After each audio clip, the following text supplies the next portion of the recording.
What's going on today? Hope everybody's good. Our second day back at work, and I have to say, things are kind of a little bit on the hectic side of Walmart. They got on the opposite in the middle of the day in the dock. Hold on. They got on the opposite. I'm on the yard. Yeah, I get the report and shit. I ain't about to get yet.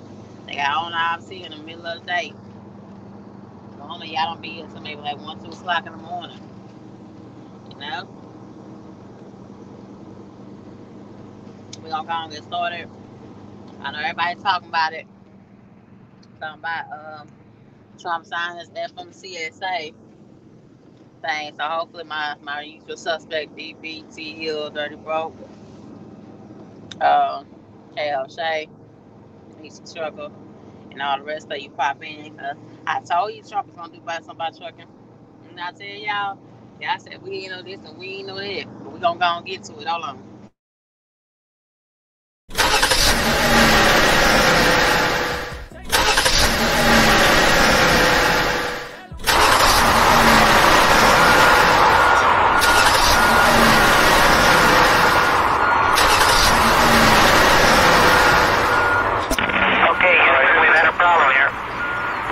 Houston, say again, please. Houston, we've had a problem.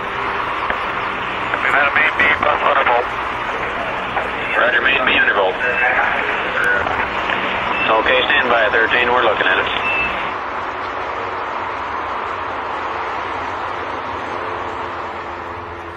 Limited runs, yeah, count out the funds, yeah, brand new fit, yeah, throwback ones, yeah, she ain't equipped, yeah, she tryna run, yeah, I can't resist, yeah, I get it done, yeah, she fell in love with me, she on my company, ooh, customer service, can't get enough of me, drinking that bubbly, did it on purpose, you know I'm all in that, tough our big bag, making a purchase, wait, let me call you back, I need a car that's black, nigga, I'm serving, take no orders, but I'm serving.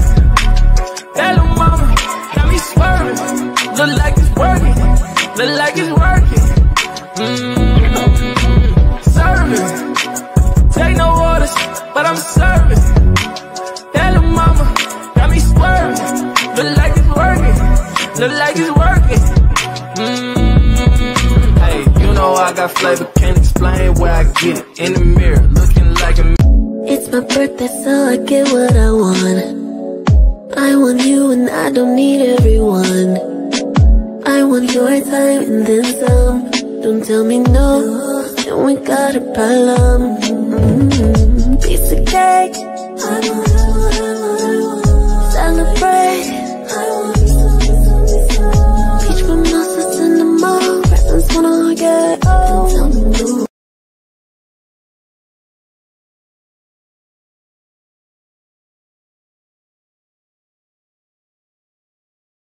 Y'all give me a second. I'm checking that. Hold on. Oh, Lord. Hold on just a second, y'all. Hold on.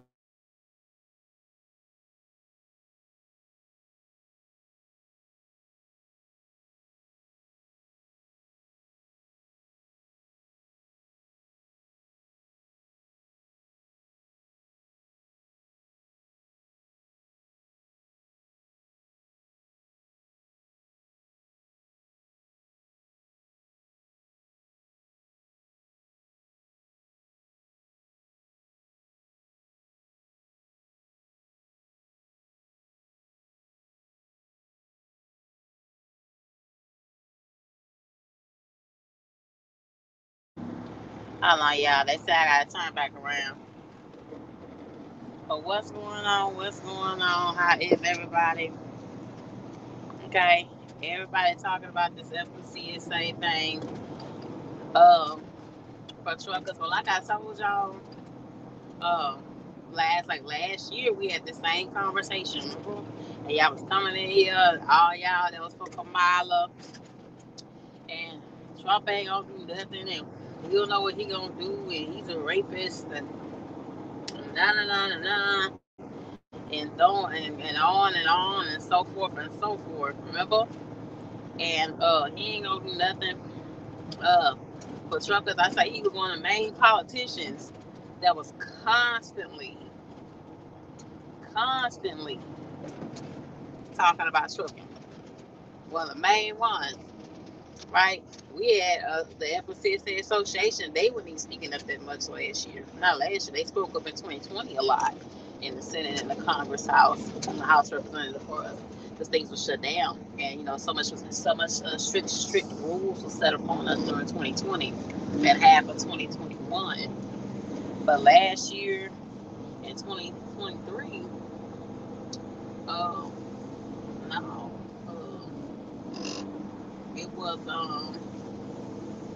it was not a whole lot in said for us. He was one of the main two politicians that said something.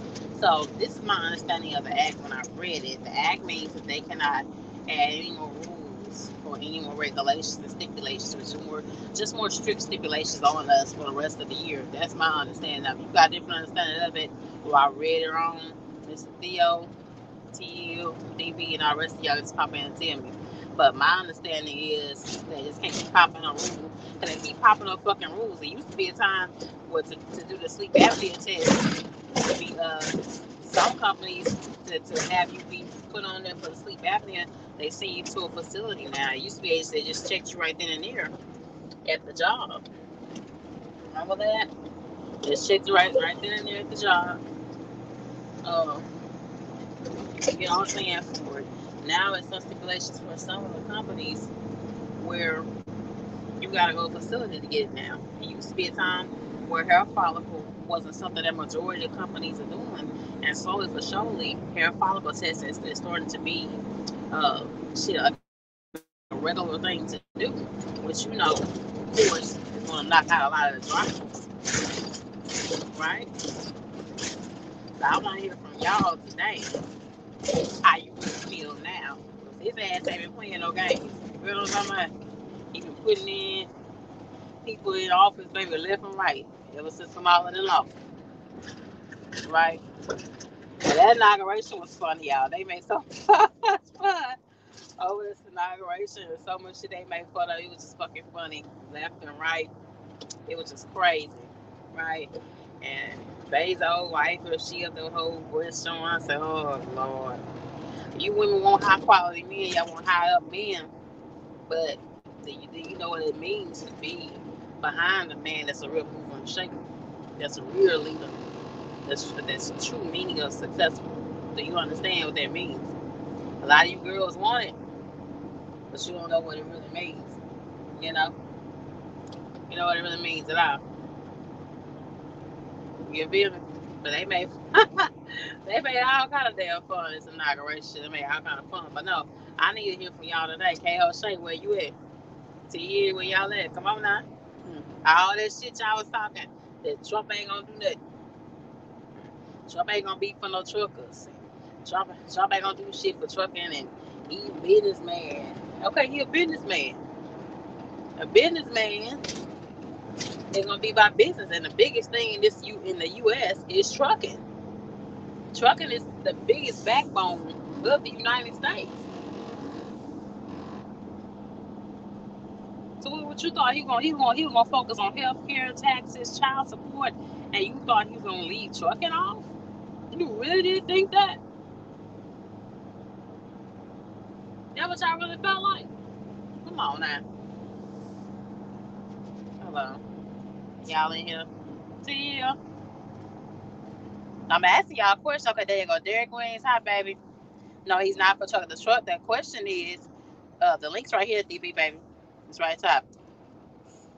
I didn't see y'all. Stream you. I take so long for y'all to stuff to pop up. So sorry. I ain't see it. Let me see. Hello, my. Good afternoon. Good afternoon. Good afternoon. Can you hear me? Good afternoon. Yes, I hear you loud and clear. Okay. What's the question? Okay. Is Trump for truckers? Do you believe now with what he just signed? Is Trump for truckers? What did he sign? He signed a proclamation with FMCSA that no more rules for the rest of this year can be implemented. Is that what the truckers needed? I mean, we needed something. We need some kind of attention. No, I don't care about the attention. I'm saying is that what the truckers wanted? Uh, I don't. We need something like we need attention in that area. I, We I, need. I'm trying to figure out what specifically do the truck drivers need. So, We because want. I'm We want higher pay. We want higher pay. We so want what more did he sign benefits. yesterday? What did he sign yesterday? They're giving us higher pay. No, okay. No more rules. If they keep putting down more rules, then that's gonna take some of y'all out, right? What rule is he putting down that's taking us out? Is it the safety rules? Yeah, safety rules and regulations. I mean, that's my understanding of what the paper is. You got to break it down to me. That's my understanding of it. I don't know what you're talking about. I got to break it down to you. You got to put it up so I can read it. Well, I didn't know that he signed something for truck drivers. Yeah, hold on. Let me find it. Let me find. I'm checking in right now. Hold on, y'all. Let me find it. But it's supposed to be, from my understanding, they're not supposed to be adding in no more rules for the CDL this year. Okay, Hold on. if, he, if he's not adding no more rules, what are the rules that we already have? That's I don't know. Hmm. We got all kind of stuff. I know, but I'm trying to figure out.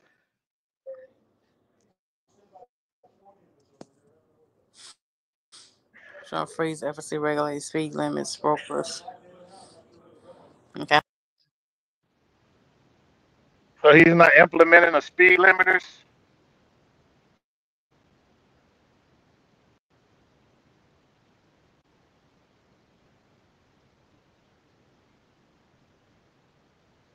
Hello, hello.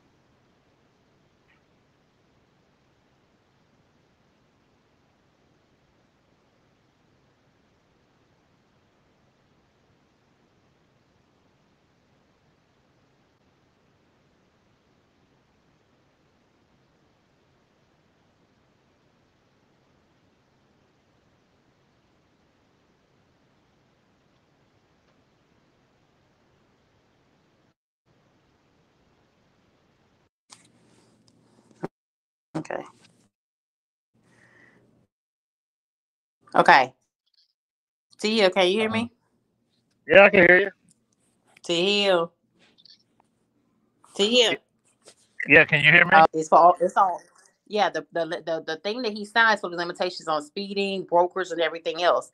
That's what the proclamation that he just signed, y'all. Now it's not. Let me pull it up so I can put it on here. But it's supposed to be where they don't put in no more new rules this year for truckers. It's not just people like T Hill and a lot of you that have your own truck. Right, but I'm trying to figure out where the money part at. So we get more money because of that.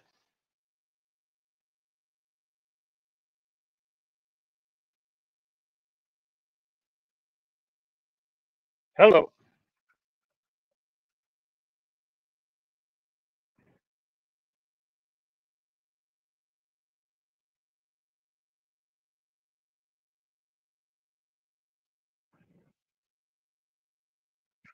Hold on, Tia. Hold on. So I'm checking in now. Hold on. Keep the Oh, conversation okay. going for me. Well, okay. I'm trying But to it's supposed figure out what the hell's going to on. I be couldn't. put limitations on brokers. So doesn't that mean more money? No, they don't mean more money because they put limitation on brokers. That means it's gonna be less money because as a truck driver, you need those brokers to go get the freight for you.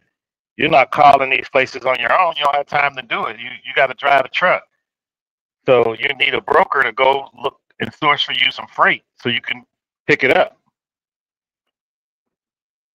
But uh, the truck drivers should have had a plan on what they wanted from Trump to do for them. And if that be the plan, is to not have speed limiters and put limitation on brokers, I don't know how that's going to turn into money for them. Me personally, you need brokers to go out here and do the work of getting the freight for you. It's just how the business works. You're not gonna call a place and wait online all day to have them call you, tell you no. You need the brokers to do that. That's their job. Make them phone calls every day. You got to drive the truck. You got to make sure that your truck can work properly. So, and if you're doing that and you're driving the truck, you doing the work of two different people's jobs, and you're not getting paid that. You probably just getting your truck driving pay. And we all know truck driving pay is like $8.28 or something like that an hour. Yeah, I'm back. That's why I was Okay. hoping that you was on it, because I thought you and Mr. Theo and Derek and Dirty Bro, I thought y'all be more on it, but my takeaway is that putting in stimulations on every part of it. I don't know. Because the thing he just signed is also for brokers as well. Okay. What's up, Trucking with Willie? What's up, Ghost? What up? What up, Ghost? What up, Trucker? But you do remember we had this conversation. It was you and Dirty Broke that said he ain't gonna do nothing for truckers. Remember that? He never said he was gonna do anything for truckers. What did he say he was gonna do? What did he say he was gonna do for truck? He kept talking about how the trucking industry is so messed up. What's up? Okay, so what did? What was passed, Shay? What did he say? I didn't see it. He used to talk about it all the time, DB, how the trucking industry is it's a mess. Remember? No, I'm saying no. You said Trump did something. What did he do today? He signed You a said new something. declaration. He signed a new proclamation for FMCSA. Okay, what does that mean? What is it? What's in it? What did it say? Hold on, DB, hold on. Oh shit. I'm on my way home. Okay. I'll read it when I The get home. Tell proclamation me what it is said. supposed to not be no new regulations, no new changes. So That's what it's supposed to okay. mean to me. That's what Okay, it's supposed so to if mean it's to no, me. But I got the clip. I'm gonna play in a minute. Cause Mother all right. So Trucker if News it's is all no, on it. so hold on now. Let's walk through this. So if it's no changes, so if you were making money, I mean, if you wasn't making money, you're probably not going to still make no money if nothing changed.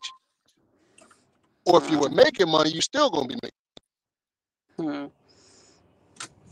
Now that's my understanding. Like I said, it's not for sure. My understanding of it. That's all. Ask for you cats to come on and explain it to me.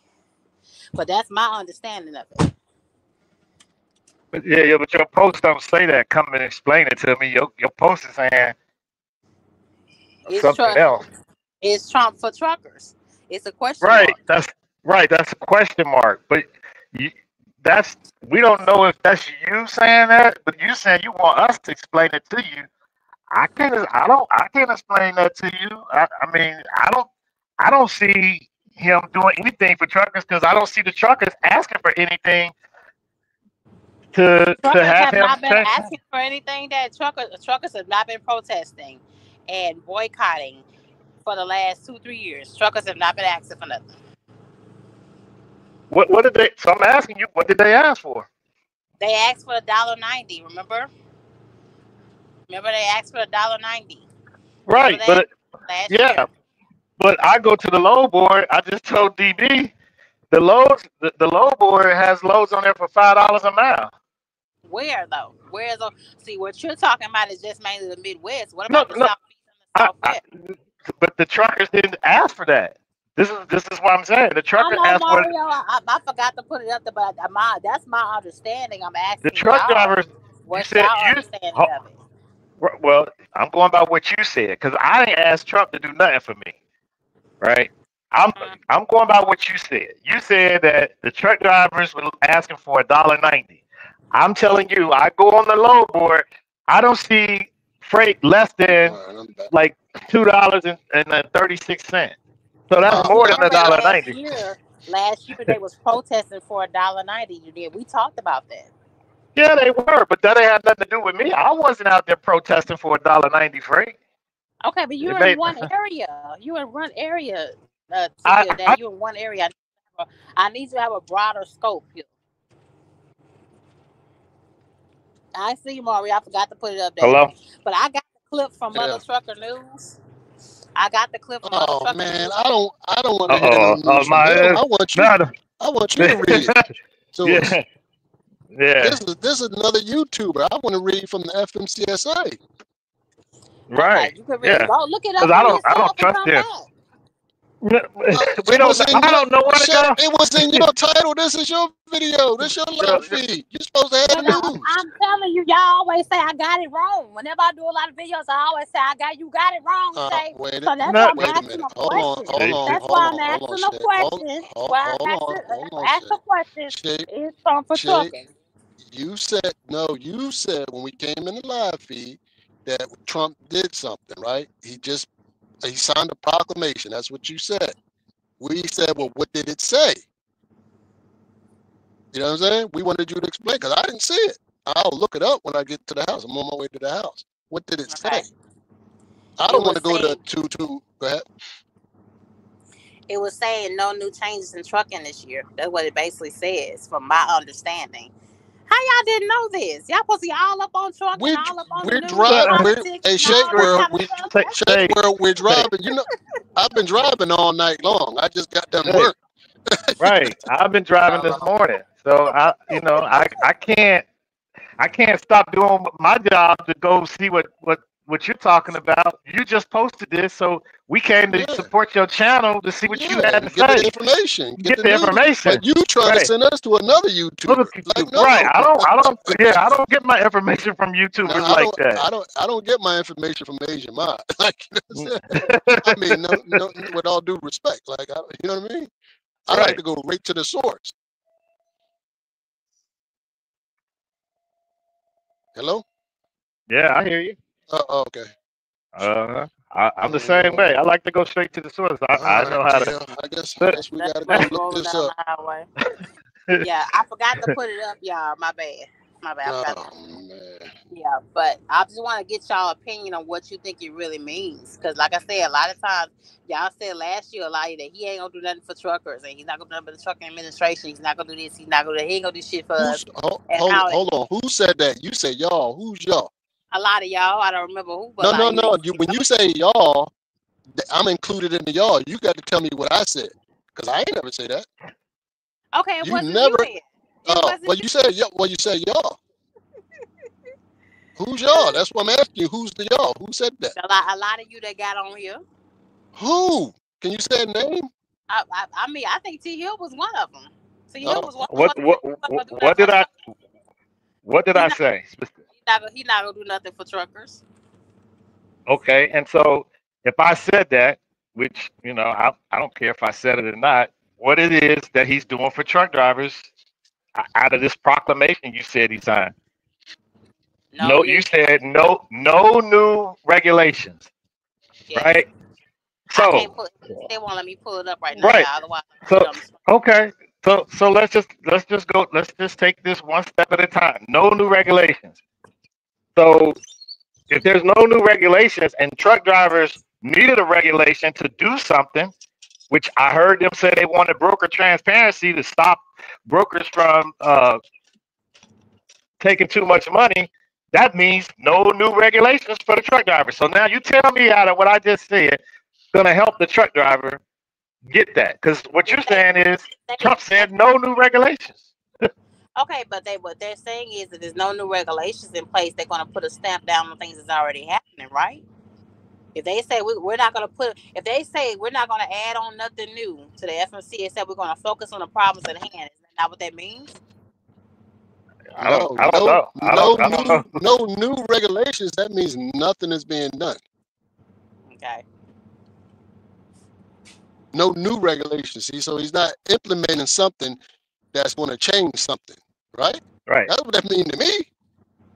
I mean, that's not my understanding of it. I feel like, since I know the brokers are part of that, or part of what he signed, so maybe y'all get a chance of getting these brokers out of the way that do y'all wrong. You know what I mean? Well, They I don't know. They put down and can pay more attention to what the hell's going on and get out some of you cats go back to eating. You know what I mean? A lot of you that are company drivers have trucks sitting. That's sad. That's sad because they the ones did that. They parked their truck. Yeah, It you is a bad bad business. business model. I don't know. You're saying that because you're in a particular area. Everybody they don't live in Ohio now.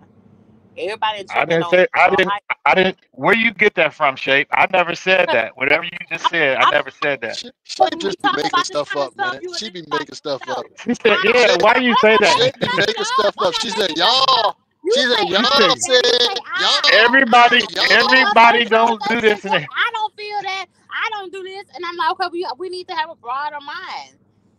You know, some of the broader mind. That's a lot of people in trucking that's hurting right now. Everybody's not you. Everybody Shay, just Okay, living out let in me ask Shay living a in the question. Midwest. Let me ask you a question, Shay. I told you that.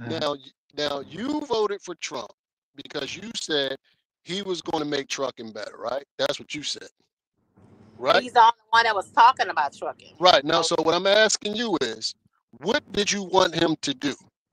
Or what do you expect him to do? Give me something specific. Increase our pay. Company. Now, okay. Let's start there. How is he supposed to do that with private companies? How's he supposed to do that? He can make sure How's he going to that pay tell? is. How's he going to tell? How's he going to tell a private company to give you more money?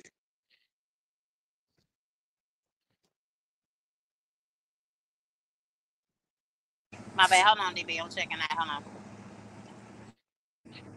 He T. can. Hill. So hold on. So the No. government can't touch small companies. Is that what you're saying? How does a government tell a private company to pay you more money? How does that work? Okay, if the private company is based out of America, he can't do that. You're saying it. I'm asking you, how does it work? I don't know how it works, but I won't put a limit on what he can do and what he can't do. Well, let me ask you this: if you had a company, can somebody tell you how much to pay your employee? If you have some illegal stuff going on, like super ego. No. Listen to the question. Don't chase her. If you Don't have chase her. you have a company, can somebody tell you what to pay your employees? Can somebody tell you how much to pay your employee? Yes and no. Yes and no. Hey, I'm talking. This is what I'm saying. If they come out with a bare minimum, if they pass we do have a federal minimum wage. We already have that. Okay, that's what I'm saying. But what I'm saying is, how they was pushing for a bare minimum to pay owner, they wouldn't be just on the house for company drivers too. So if they can push for a bare minimum for us to be paid, it would change a lot of things, even with small and private companies. Hold on, now we're moving the goalposts a little bit. We're talking about a private company, right? Because you want drivers to get more money. Are you talking about company drivers or independents? Who are you talking about? Both. So we can We're talking about both. All right, let's do one at. Hold on, Shay. Let's do one at a time. We can't do both at the same time. All right, we got to do them one at a time. Okay. Now, a company driver works for a company, right? Yes. So, how does he tell a company what to pay their drivers? How does that work?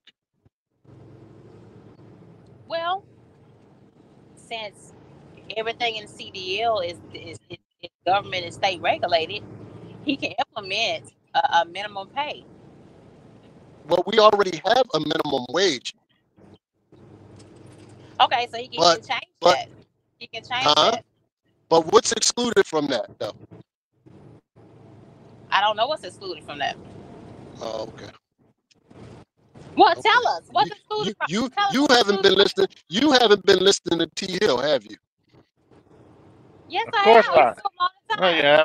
You haven't. You don't listen. No, she don't. No. She ain't been listening. She hasn't been comprehending what I've been saying about truck drivers and their pay. So truck drivers are excluded from that, and they've been excluded from that. The Fair Labor Standard Act excludes truck drivers from that. Fair Labor Standard Act, yes. Right. She don't listen. One day it'll kick in and she'll say, "Oh, okay, that's what that means." When you don't know what something means, you gotta ask. You say, "Well, I don't know what that means," but that's what that That's what That's keeps our so we pay for having a truck drivers. discussion. We having a discussion. I'm not telling y'all anything. We having a discussion about it. So We Right, so having a a but discussion. I'm not putting nothing as the final tone down. so a trucking company You know can what I'm pay saying? But I'm you. asking y'all, do you believe that Trump is gonna be able to make any real changes in trucking? Do you believe for truckers now that he's in there? Do you think he's gonna be for truckers while he's in there for these next 4 years? you gotta ask the people that voted for Trump, that are truck drivers, what did they ask Trump to do? Because I didn't ask Trump to do anything for me. What up, What's up, Mario? Mario? What going on, y'all? Maybe you could What make up, Marley? sense Okay, of it but for us. okay, they don't Maybe, need to start bringing that up. They don't need to start bringing that up because that's already done and over with. Your girl didn't win. Trump is the one that's in office, so you can't keep leaning on that. Now that he's in What are there, you? What leading on what? What are you talking about? talking about I'm talking about why do you have to ask people that voted for Trump? No, I'm asking y'all because you can't keep bringing that what's the name didn't win. Trump is in there now, so now that he's in there Shay, now, from this moment forward, Shay, we're talking from about this your moment topic forward, today. from We're this talking about moment the forward. topic. You gave us some information. You gave us some information, and we were trying to get some clarity on what you were talking about. Yes. Right. So what are you talking about? All this other stuff. I'm lost. Well, what other stuff? The conversation is the same. I just asked a question, and he just said you have to ask somebody else that voted for him. I'm not asking about. We know when I talk about who voted for him. Now that's done with. I'm talking about now that he's in I'm office. talking. I asked you, how does Trump tell a private company what to pay its employees? He can do that. He can How? And implement I'm the asking you law. how to do that. He just He go has ahead and the just say it. authority. He has the So he authority to implement the law to put down the so stipulation on the so bare he can minimum make a pay law. for He can truck make a drivers. law and tell U.S. Express how much to pay Shape World. He can. You act like Okay. it can't happen. Okay. That's what you said. All right. Yeah, like you can't happen. Yeah, like you can't happen. But what I'm saying is, I'm asking y'all. I'm not talking about the past. I'm talking about moving forward. Oh Lord. Okay, Shay. Listen, Oh I Lord. did. I didn't vote, but yes, I was gonna vote for Trump. I wasn't able to. So I may have somewhat of a dog in the fight, but I guess not much of somebody who actually ticket. The government cannot tell a private company what they can and can't pay. Like Dirty Broke said, you have the federal minimum wage, but we don't go by minimum wage because we're not hourly paid. Now, I think what they're trying to get you to understand is he can enact some type of legislation, possibly, but the legislation would be more towards speed limiters, and maybe they can enforce I think it's called the Broker Transparency Act that's been on the books for like umpteen years or something to that effect. I can't remember the exact name of it, but no, love, Trump can't tell people what to pay. What he can do is enact and put enough of the people who actually, of the 1%ers and the 5%ers and the 10%ers, to throw down enough coin and invest, which then would cause other people to be able to not have to basically help with inflation, because right now that's the biggest thing. If I had voted and if I had was able to talk to Trump, that's what I would have told him. That's what I would have asked him. Do something about this goddamn inflation. I'm a one income person running with 5 people in my household. That shit is starting to break my back. I think that's maybe what T Hill and Dirty Broke was trying to ask. It's not about, because the fact that obviously they didn't vote for Trump, so they wouldn't have asked him for a damn thing. I think that's maybe what they're trying to say, and you're not understanding. No, I understand that, but what I'm saying, that's how you didn't vote Thank for him, you. but Thank you. it doesn't Thank you. matter Thank you, to Mario. toss up. Oh my God, can I finish what I'm saying? It Yeah, doesn't matter to toss up I that. was just thanking him because he explained it. That's it. Okay, Now I get I it. understand fully what you're saying, but can I finish what I'm saying? There's no purpose in bringing it that you didn't vote for him. He's our president. He's in there now. So whatever decision Okay. he makes, we have to rock out with it. Is what I'm saying. Absolutely.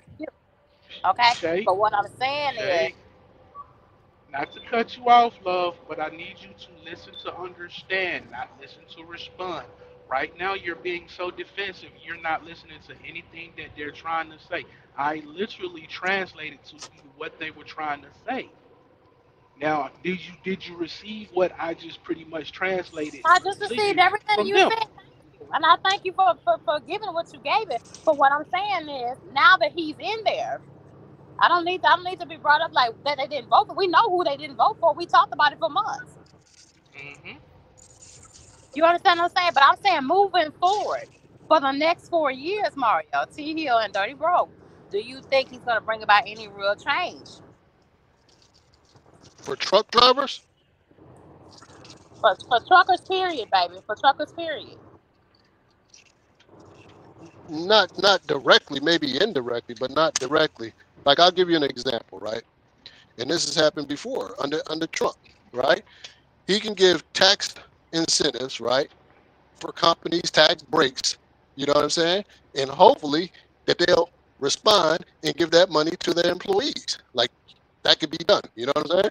Because if a company making more money, hopefully they'll give some of that money down to the employees. You know what I mean? But what he did That, was when he was in office last time, Trump got rid of per diem for the truck drivers. The only way you can get per diem, do you know what per diem is, first of all? Per diem is when you stay in your truck overnight, you get a certain amount of money because you stayed in your truck overnight, right? I think it's like $62 a day or something like that. Don't quote me on it, but it's around that amount.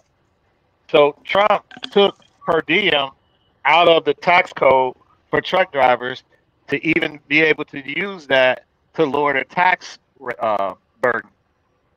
So a person would have had to have their own company and give it to certain individuals. Everybody isn't going to get per diem now. Some individuals get it. So you got to be very cautious when you hear certain things like that because those things affect how you pay taxes. So if he gives truck drivers per diem back, maybe that might take and lower your tax burden. But for now, I'm going off of what he did in the past and how that hurt truck drivers. That per diem hurt a lot of truck drivers. So But I think at the same time, that per diem was causing a lot of truckers to owe money in taxes because of the because of the way their taxes were structured.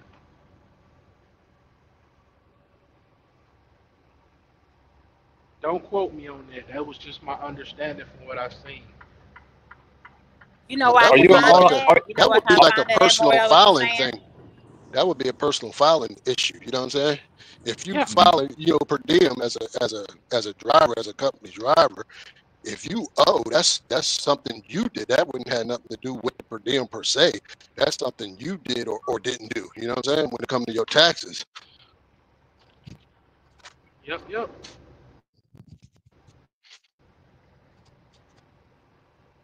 What up, Ghost? Ghost said we got to get rid of those illegal aliens. Younger generations got to get to work. Shape got to stop complaining. LOL. Let's make America great again.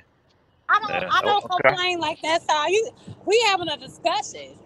We having a discussion. It's not complaining. As a She matter of fact, actually I got she as wants a to matter. know. Her question is Trump for truckers? So Yes. my answer to that is yes and no. Come on, man. I don't know what that means. What does yes That's, and no mean? Just it's one or the other. Pick one, man. Damn it. I'm just doing what she does, right? She can say yes and no. I'm just saying yes and no. Is he for truckers? Yes. And is he for truckers? No. Yes and no. I'm trying Me to meet her where personally, she can. Go me ahead. personally, I think he's the only. He may be in. I'll say in my preferences in my generation, in my understanding, that may have some semblance of an understanding of the blue collar worker. Mm. Mhm. Mob is in the Yeah. building. Mob MD is in the building. What up? What up? What up? It's surprised to see you over here, sir. Say, morning DB told me y'all in here hiding, just playing. What up? What up, Mob? Mob knocked me off the live feed. He accusing you and T Hill of hiding over here. Y'all hiding out on my page or something? Y'all hiding you and T Hill? What'd you say? Hiding? Mob is accusing you and T Hill of hiding. You know what he's saying? Oh, we was hiding? Is that what he said? Yeah. I wasn't looking at it. It's on the screen. I'm warming up some Popeye's chicken shit, but I ain't looking at no screen. I got me some leftover Popeyes in the refrigerator. I'm warming Mob said, fellas, what's good, DB, T, Mario? What's up? What's up, Mob? Mob, go said that. Oh, what's up, Coach? What's up, Coach? And Mob said, my question is, what president ever been worried about the average Joe? President Barack Obama. I answered that. He was worried about Barack Obama was concerned about the average working man. I don't think no president since I've been voting. Well, he was. I'm saying that because he tried to make it a law to make sure everybody had their health insurance. Because we know you won't go to the doctor, especially as a truck driver. You will not go to the doctor for no reason. And if they didn't have the DOT physical, you wouldn't even go there now. Hold on, TL. Some truck drivers do go to the doctor now. Come on, TL. I can't let you get away with that now. What did I say, DB? Oh, hold on. I'm listening with my other set of ears. Okay, I said if it wasn't for the DOT physical, some truck drivers. Some. You said some. I didn't hear some. Okay. I apologize. I didn't hear you say some. I didn't hear that. Yeah, some truck drivers wouldn't even go to the doctor. That's what I said. I didn't hear the some. I apologize. Mm-hmm. So I was trying to answer his question because he said, my question is, what president ever been worried about the average Joe? And I said Barack Obama. Okay, so you got to break that down to us. What did he do for the average working man? What did he do when he was in office? He made it illegal not to have health insurance. So how do you make it illegal to not have health insurance? Hold on 1 second. What he did was he tried to he made it a penalty because, of socialism, one for all. And it's just like, if I got to take from you to give to this person, then so be it. Mm-hmm. So that shit ended up being more detrimental than anything else, because here's my thing. You can't legislate somebody to the doctor. If they don't want to go to the doctor and they kill off because of it, sucks to be them. Mm-hmm. And at the same time, hold on, not finished. At the same time, you shouldn't force me to pay for somebody else to go to the doctor. But that's what happens with insurance. That's what insurance does. I think the penalty, Mario, is $300 for it, ain't it? If you go the whole year and you don't have health insurance, it's a $300 penalty when you file your taxes. Is it right? I'm not for sure about that. Most folks were getting taxed $1,200 if they didn't have health insurance. Like, he was forcing you to get health insurance. Right. It was forcing you to get health insurance. And a lot of people don't know, but you can be self-insured in life. Mm-hmm. Like, if you really look at it, and I know this might not, I know I might be talking over some people's head, but all you need is an underwriter and a certain amount of money in escrow. You can literally be self-insured, health insurance, car insurance, all of that. You just need to find you a certified underwriter. So let me ask you this, because I like to stay on topic. The question was, what president was ever been worried about the average Joe? So do you not? Because I said Barack Obama, and I gave an example of the health care that he pushed through. Do you Yep. think he was worried Morning. about the average Joe? Good I morning. gave my I had already answered that question pretty I guess before you asked it in a way, because I was like, in my personal opinion, in my knowledge of politics, it Hmm. would appear that Trump has been the only person who has any semblance of what blue collar workers deal with. So your answer to that question was President Trump,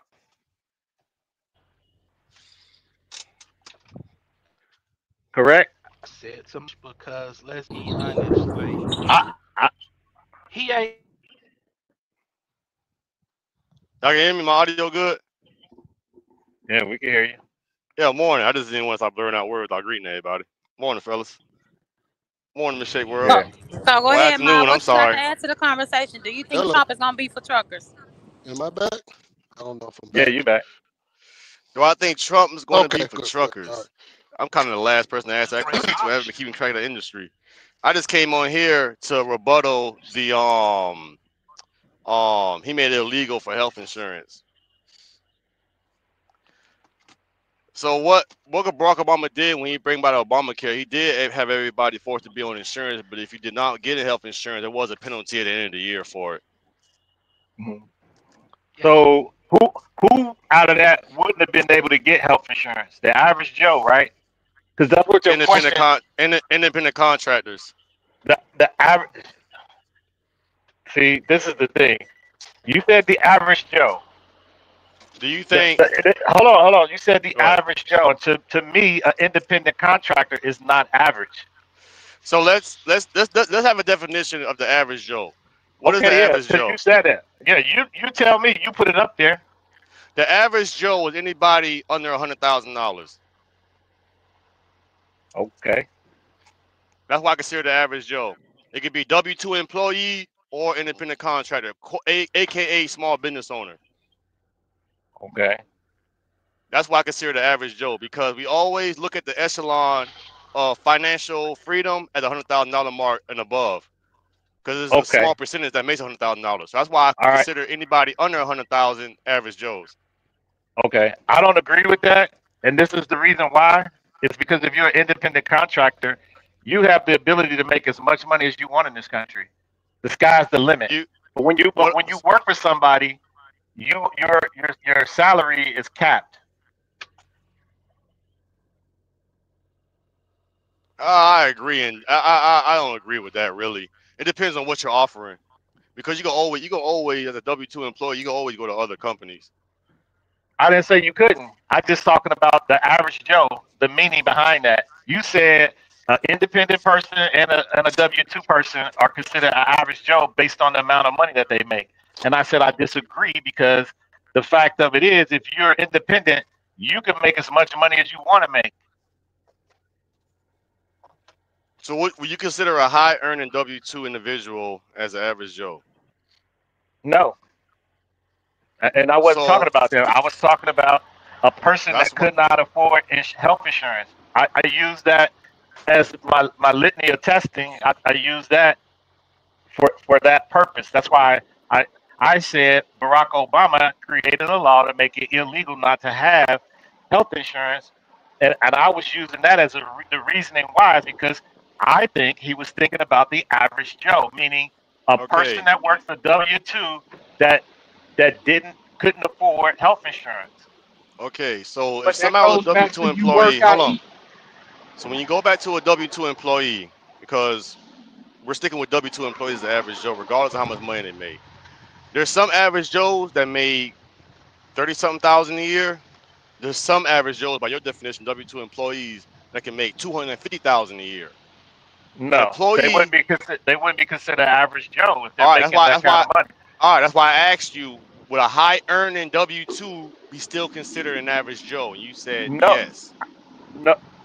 Listen, So that's why I'm sticking under let's. $100,000.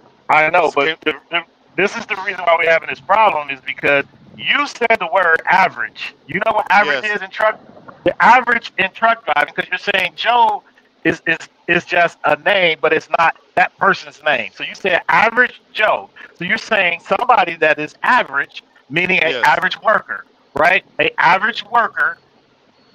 And so when we're talking about a truck driver, a average truck driver, what does an average trucker make in the United States? I'm gonna say around 60,000. So I you say said 60. some states say 50. Some states say 50,000. Yeah, some say 50. 55,000. That's why I say some say 70. Some say 80. Some say 100. That's why Well, I think 60 a happy medium. okay, so I let's. said You Texas want to is look it up? 55 for company Look drivers. up. Put in 55. Google. Yeah. What does the average trucker make in the United States? So we can go by that. So because we're all Okay. over the place with the The word average average. trucker, Average. the average trucker on per Google is 53,000 a year. Okay, so at $53,000 a year, that is the average trucker salary. Okay. Okay, do we agree with that? Okay. So that's who I'm talking about. Do you know a average trucker that can afford to have health insurance? The average trucker, yes, but the average truck. But hold on. See, average. When you bring up truckers' income, you have to understand that average American don't make the average truck drivers pay. Okay, so stop. So So you're sticking. that's So, good. you're Hold sticking. on. Okay, yeah, that's good. Hold Yeah, on. come on. So go and put in what does the average person make in the U.S. Hold on. An average worker. So because if we're trucking community, so I wanted to stay on trucking. But if you want to go outside of that and talk about the average Joe, you're talking about average meaning everybody. Now, yeah, now I do understand. You sticking with truckers because we're talking with truck drivers, but Right. truckers have to also understand that truck drivers make more than the average American. Okay, but you So said y'all, so hold you on. guys, go But ahead. your question was, what president ever been worried about the average Joe? Average Joe. You didn't say trucker. You just put Exactly. Joe. Exactly. Okay, Exactly. so Exactly, what Tio. is And that's it? where Okay, our so what is the conversation is not answer? going to go anywhere because you're It stuck on the will. truck It driver. I'm will. talking about No, no, the no, country no. as a whole. Go ahead. Okay, so what does Google say? What does the average worker make in the United States? It's conflicting. I'm looking at it No. and I'm getting like different numbers. No, I'm telling So you because some of what? them are saying 77,000.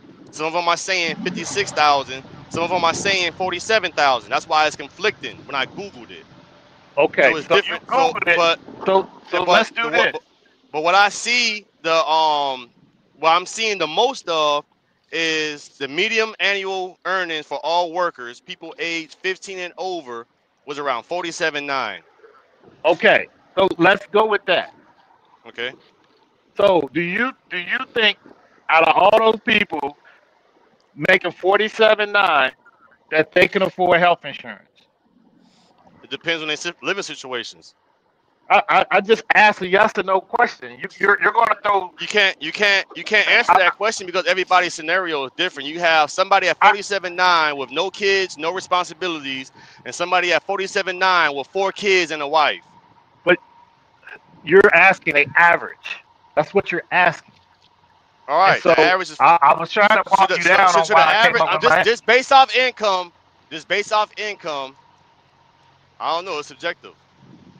Let's see what How much is how 47.9. much is how much is health insurance for a family and how much is for a single person a year? I know.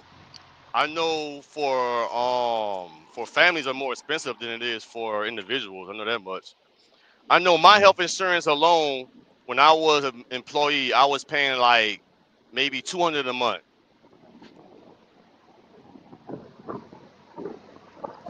So that's $2,400 a year. I was paying as a W-2 employee. Mhm. That's what I was paying. Okay. 2,400 out of the let's say out of the 74.9.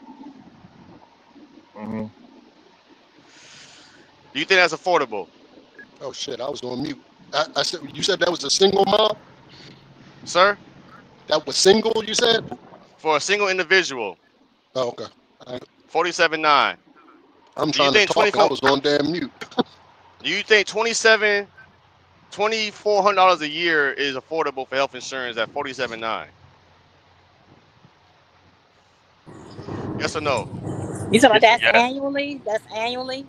Annual income is $47,900, and annually you're paying around $200 a month. So you're paying around $2,400 a year out of that $47,900. And is that through the marketplace?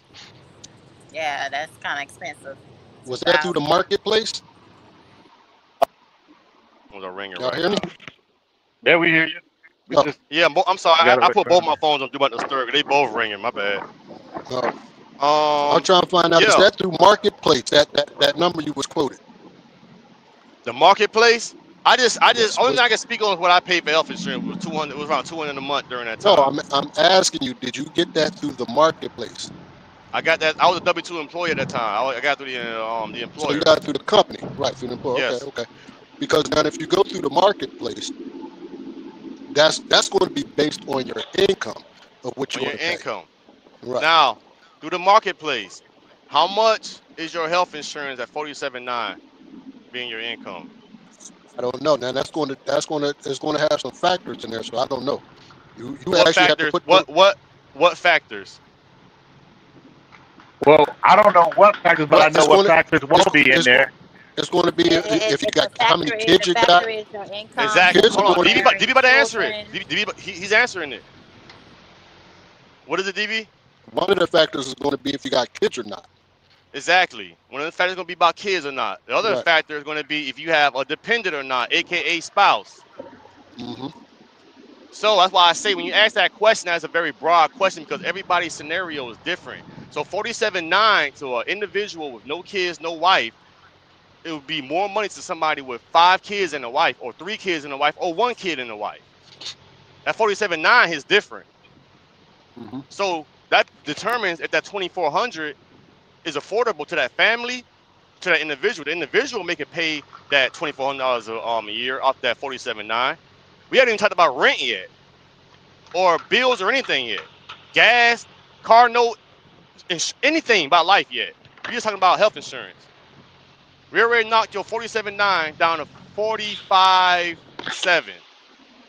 The average rent is what? $1,200 a month? That's $14,400 a year. So that's why when you break up that income level, everybody's scenario is different because $47,900 for one man with no dependents, nobody he got to worry about, is going to be different to somebody with a child and a wife. So that's like a broad question. That's why when I ask about who's the average Joe, you got to find out who the definition of an average Joe. A truck driver, in my opinion, is not an average Joe. Truck drivers make more than an average American.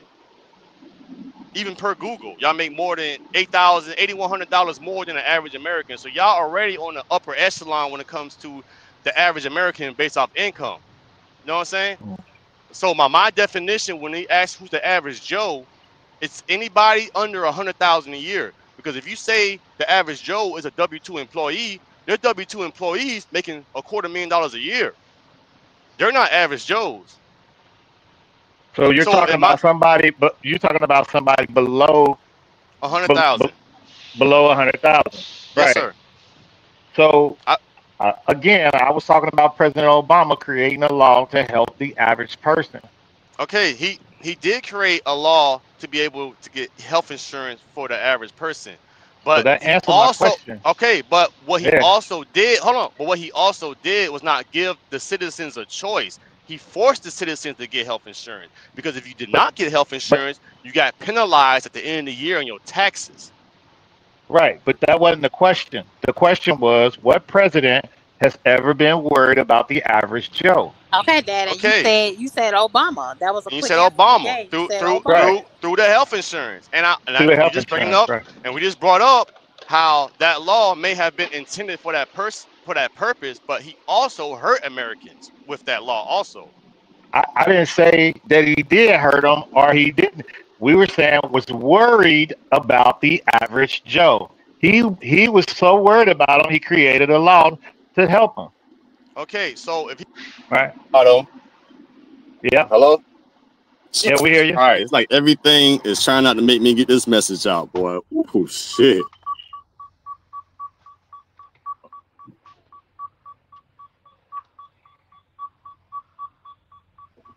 Come on, man. Test it out, man. But I think we're getting off the subject because you asked that question, Miles. her subject matter was about, do you think Trump is for truckers?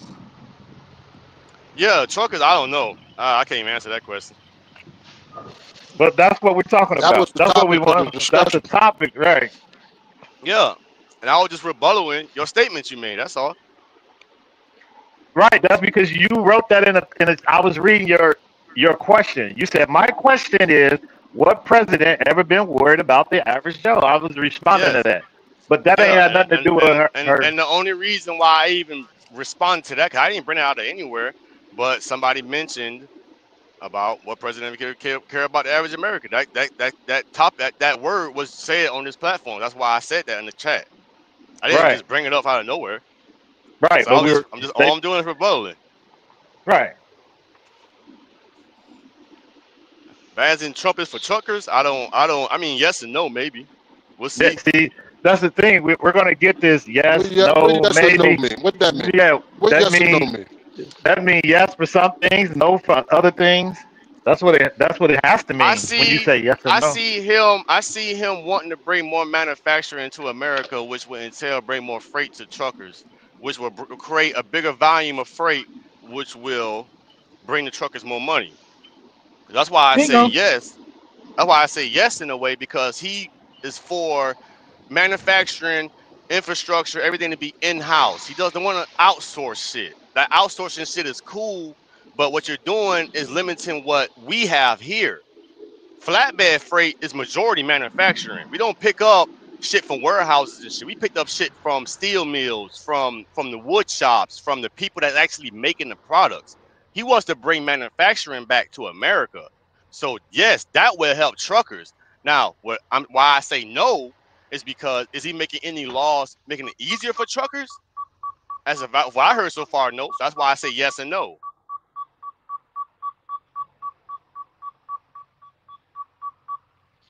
Do you agree? Yeah, I agree with that 100%. But then, and that's the thing. So when we say, all right, we know what can help, right? Help out truckers, right? Truckers would be Yes. the byproduct of bringing manufacturing back, right? We Yes, sir. agree with that. Now, how do you, as the president or President Trump, convince companies to do that when it's so lucrative for them to have their companies, you know, in other countries? You have to pass some type of legislation or law to make it more beneficial for an employer to hire employees in America. Because as of right now, hiring an employee in America is very difficult. From an employer standpoint, I have W-2 employees. They make $15 an hour. Yeah, no, we get that. Hold on. I'm with you 100%. Yeah. But how do you get there though? That's the thing. Like, how do I get? He gonna have to pass some type of. Do. You got to pass some type of tax breaks, some type of tax credit, some type of something that's gonna bring the money in. Because one thing about business, if the money don't make sense, they ain't gonna do it. We ain't gonna do it. Exactly. So say for instance, right? We're just using this as an example. So you running the company, ABC company. Your company's overseas. They give you a tax break of, I don't know, you pick the number, right? So me, I'm finding you. Right? Me as a company, me as the country, now I got to combat that because now I got a shortage, right? So if you the other country, yes, I'm gonna keep track what you're saying. Okay, go ahead. You see what I'm saying? So you're coming back. He's trying to. Trump's going to bring you back by giving you tax incentives, right? We'll call it tax incentives, right? To bring your manufacturing back, right? So now we always know it's going to be a cause and effect, right? So other countries are going to be like, now, wait a minute, now, hold on. So now they got to try to beat that out by saying, all right, we were only charging you $1 an hour for labor. We're just using that as an example, right? So now, since Trump is going to give Mob whatever incentive to bring it, now I'm going to go to you and say, wait a minute, Mob, don't take your company out. I'm only going to, you only have to pay my employees 75 cents. Like, you see where I'm going with this? Yeah, it's going to be a back and forth, and I guess it's going to be a back and forth. You know what I mean? It's going to be a war, and it's going to have to be a happy medium because me as a business owner. But what it's ultimately going to come down to is the company going to be profitable here or there? Yes, and Trump's going to have to, and if that scenario wasn't coming, that's a good scenario. Because if I was hit with that, and then the workforce was still cheaper overseas because they dropped their rates, I would still go to the other countries. So what Trump's going to have to do is make the tax incentive better. He's going to have to revise it and make it better. He's going to make it to the point where no matter what I do as a business owner, the best business decision for me is to buy here, outsource here instead of somewhere else. I think Trump was on to something. I just personally think he took the wrong angle when he put tariffs on the country. So so say for instance, just hear me out. Say for instance, you got your company, right? Your company's overseas, making product overseas. I would have tariffed you personally. You see what I'm saying? I would have tariffed you. You would tariff me personally, Yeah, which means as a business owner or the country. Yes, for you taking your company outside the country. Now, I'll say, Mob, if you take your company outside the country, I'm going to tariff you this amount. If you keep your company in this country, I'm going to give you this amount. Because if you tariff the country, they just going to do what? They're just going to up their price to who? The consumer. Okay, I'm gonna ask you one question. I gotta have some. I gotta know what's going on. So when I'm getting my company and I'm going into another country, right? Right. I'm moving my company to another country to make the product and bring it back here, or I'm just moving to a different country to sell of it. All right. Stop right there. Stop right there. Stop right there. It should be like that because what I did as a business owner, I took my company and I took it to a different country where I'm gonna get other labor, other fucking resources, other shit, and bring it back to this country to sell back to its citizens. As in a country that's hurting us as a country because those jobs overseas could have been here. Right. So what he did was a smart idea, and by making it like that, companies still doing it that way. They just didn't want to evolve with the times because they know over there they were having it so sweet. You see what I'm saying? Right. That's just a product of people not wanting to change. People want to be stuck in their own ways. That's all that is. Because one thing about a lot of these businesses, they like doing shit the way they've been doing. They don't like changing too much because it's been working. You see what I'm saying? Right. So when some speed bumps coming to the road, these companies don't want to invest, and that's why I don't understand about a lot of these companies. They don't want to invest into evolving and adapting to what's going on around them. They rather fight the government with lobbyists and try to continue with being the same way.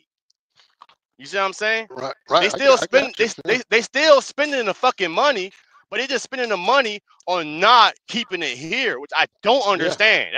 I don't understand that.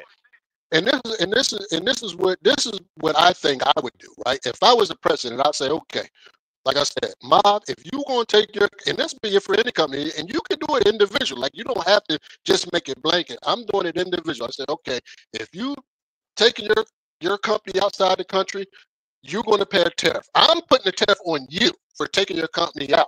If you keep it here, I'm going to give your company tax incentives, and that's going to go by how many employees you have. You see what I'm saying? Because if you bring your company here and you would just use the numbers, 50 employees, 100 employees, that incentive will go up. Therefore, now those people that work for your company in turn make more money, which does what? Spin back into the economy.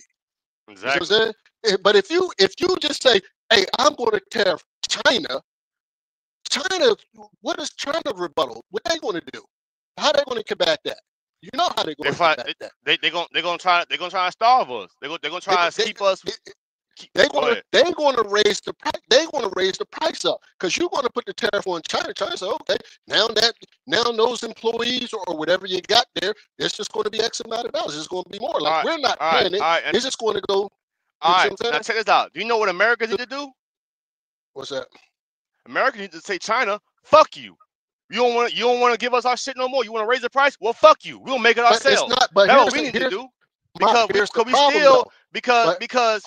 China. You said America, but it's not America. These are private companies. I understand that. It's not our it's the private company that's going over there doing business for labor. Yes, and we understand. And we understand that these companies just don't want to change. We understand that regardless of whatever legislation or bill has been presented to them, they would rather invest their millions and billions of dollars to keep it the same way versus evolving. We know this about these companies. That's how most people think. They want to keep it the same way. China is the middleman. I'm a business owner. I like cutting the middleman out. If I know I'm buying my product or my materials for my stuff to operate my businesses, and he gonna threaten me with upping my prices if I mess around and go to a different customer or a different source, I'm gonna say, well, fuck you then. I'm gonna go ahead and make this shit myself. There you go. And guess what? So if I make it myself, guess what? Now I don't need you no more. There you go. Now every American company could do that today. Every American company could do that, but they don't want to do it. And the problem isn't but it's the thing though, a lot of people anger and their frustrations is going out towards the individual for creating the legislation and the law, when the anger and the frustration should be directed towards the companies that want to keep it the same way. That's where the frustration should be at. It shouldn't be towards what the legislation and bill is. It should be towards them, because the bill is there. The ports do it all the fucking time. The ports don't want that shit to happen because they gonna lose out on their fucking money. But we sitting here like, bro, we can make this shit ourselves. Like the chips, right? It's the chips and shit. We give them the ability to stop us and whatever we want to do. That could be a war tactic in the future. If we don't want to play ball with China to a certain extent, they can be like, well, okay, America, you don't want to play time, you don't want to play ball with us no more. We'll stop giving you the chips to your phones, or we stop giving you the chips to all your vehicles and shit. Now what? What you want to do now, America? Beg? Yeah. Like I said, man, listen, man. It's been like this for a long time, and it just got worse and worse and worse and worse and worse. It's getting worse. That's why America fell farther behind with allowing United States companies to outsource and not penalizing them for it. Exactly. You see what I'm saying? Because when you have a company that's going to take their company outside the country to manufacture and bring it back to sell to your citizens and not penalize them for it, then all that does is just hurt you and I. Mm-hmm. They penalize them in certain ways. They do penalize them for doing that. But at the same, it's like a penalty that they just take it. Like, okay, tell it out, T. Hill. We're still making more profit by having our company outside the country. We still make check this out. Yeah, got what? Yeah, that's exactly what it is. Because like even with like certain part manufacturers that make headers and shit, right? Y'all know it's a federal law to fuck with the emissions on any vehicle that's for off-road use. These guys are putting this shit on daily cars. You feel me? But the fine that the government is giving them is not the profit outweighs the fine, so they'll pay the fine all day long with a smile on their face. Shit, we still walking away with 100 million. Shit, they don't care. We know that. We see that happen in trucking every day. There's companies out here that don't follow none of the rules. That's what's hurting. That's what's hurting the United States the most. But does that money? But does that money manufacture? But does that money trickle down to the truckers? Because that's what her topic is about. Is the truckers, for the truckers? Now, I think it would trickle down. It will trickle down because somebody got to move all this shit. Somebody got to move all this shit. Plus the country, the company, everything will be back here, right? So now you got people working, and now people working. So when people working, they need things. They got to buy more gas, more toilet paper, more this, more that. Right. That stimulates the economy. And T's gonna be bringing that fucking load of goddamn groceries in that damn trailer for a high damn number. Shit. Yeah, but I remember these companies used to be here, and they left because of the EPA regulations. Because when you got all these factories and stuff like that polluting in the air, then the EPA was charging these factories a lot of money. So they was like, you know what, instead of taxing me to death, I'm gonna move my company outside of the country to where I can make my product and not have to worry about those things. Now, there's the thing about that, right? About energy and like all that, the plants and smog and pollution and shit. I mean, we understand all that or whatever, but one thing that I don't understand why politicians try to push this on us. The pollution is not stopping. They're just moving it to a different part of the world. So they're not okay with it being here, but as long as it's going on to a different country or a different continent, yeah, like it's all right. Like, no, we all share one planet. So regardless of the fact, this Earth gonna get polluted regardless. You know what I'm saying? There should be a several set of guidelines, a several set of a percentage of what you're allowed to put out in the air or whatever, and keep it at that. It shouldn't be a continue revise and a continue up and in fines to make this company harder to operate. Because at that point, like I say, it's like in another scenario, they're just gonna move that shit overseas.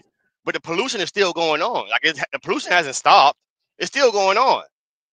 So is it really benefiting us to do it in that way? We have land in America that's not even touched.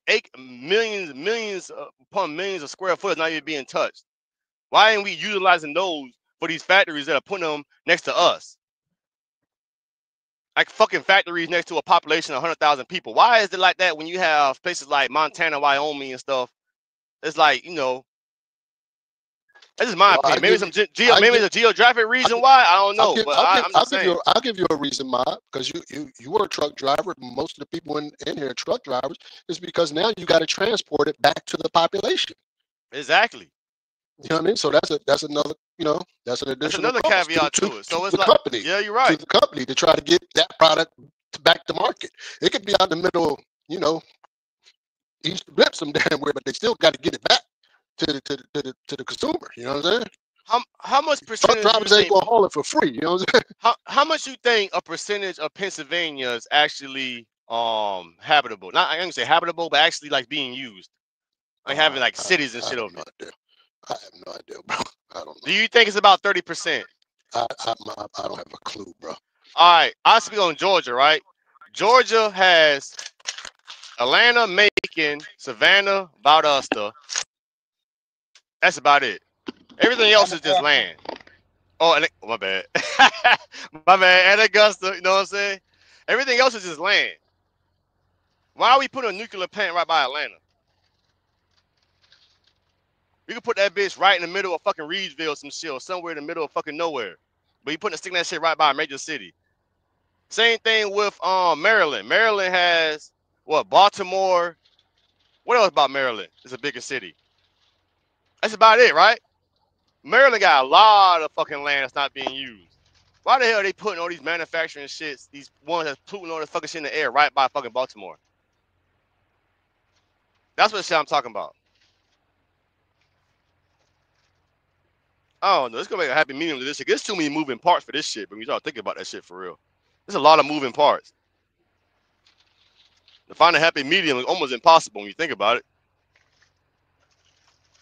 You agree?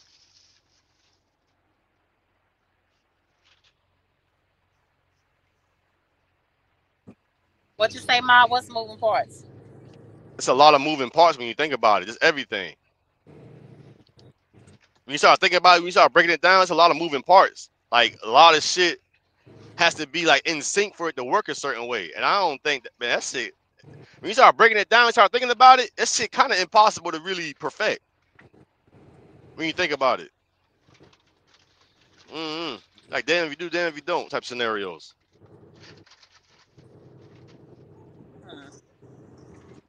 I see DB drop down. Thank you, sir, for coming in. I appreciate it. Yeah, I ain't mean to fuck up y'all live. No, you good. You good. I mean, you asked the question. I mean, what I want is dialogue. Now, when I think of certain subjects, I want dialogue. I want conversation. You know what I'm saying? It's not to put down what's in stone or not. It's not to put down, not to tell you what is and what not. It's to have conversation. It's so much going on in our industry that we need help. We need somebody in there with some sense. You feel what I'm talking about? Yeah. It's people that really I feel like organizations like the FMCSA and like ATA and all that shit, the one that be creating these laws and shit for truck drivers, every last one of them is up there in that board should have a CDL and they should have at least 10 years experience over the road. Thank you. It shouldn't be. These motherfuckers are making laws over us and they've never been in a truck a day in their life. Never been in the truck before, bro. Never been in the truck before. Never. And so the FMCSA, what Trump need to do is fuck around, abolish that shit and just start it over again, bro. That shit, all these regulations out in the trucking industry and people still riding around here with 5 logs, man, and deleted trucks. They fuck out of here. And fucking bald ass. Don't the FMCSA have an open panel where you can give your version of what you think is going on? They do, T Hill. And you know what's crazy about it? I shared that shit. You feel me? If you look on the comment section of that open forum, the comment numbers it's not. It doesn't reflect, which is wild Yeah, because you somebody got put up over a a million YouTube truck, video. got Go millions of ahead. truck drivers out here. You got millions of truck drivers out here. You should at least have at least half of that responding 500,000. You back. know what I'm saying? Yeah, at least 500,000. You would think. It's barely 100,000. It's barely 50,000 on that bitch, bro. I'm in the cuss. My bad. It's barely 50,000 on there, but it's like truckers themselves had to take initiative on doing stuff like that because the forums are out there, bro. It's the same scenario when people know they're in a situation and they see this shit not working. Instead of them trying to create a plan B or trying to, you know, come up with something else, they rather sit there and to watch everything fall. Like it's not gonna happen. It's kind of the same scenario, bro. People gotta start being more serious about stuff. Too many people playing about everything, man. And just letting whoever go. And we have no say so in it. Or they say we do. You think we gotta say so in it, T-Hill? Yeah, you get a chance to just voice your opinion. When they say we got open forum, you should go in there and say what you got to say.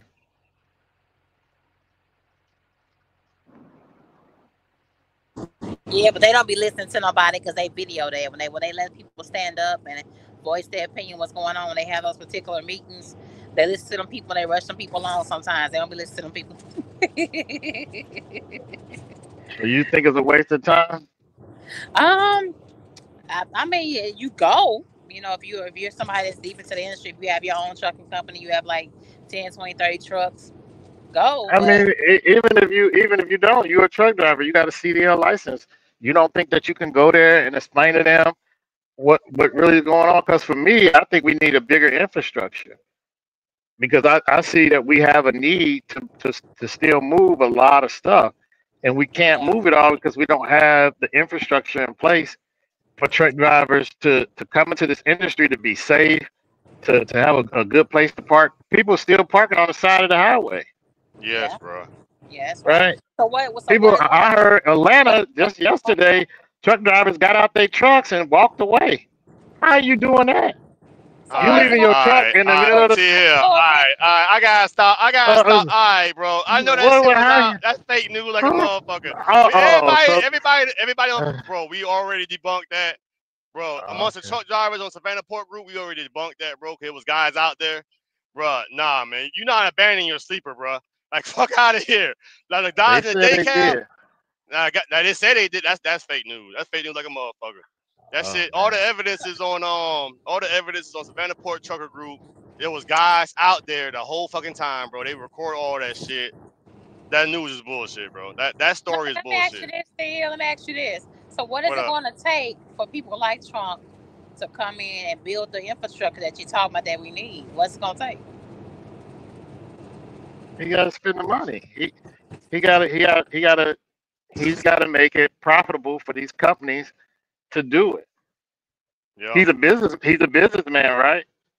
So he should be able to come in and help these companies, because that's what a lot of the truck drivers voted for. They voted for a business guy to be the president because he understands business, and according to these truck drivers, he would be more than apt to make sure that their business is running better.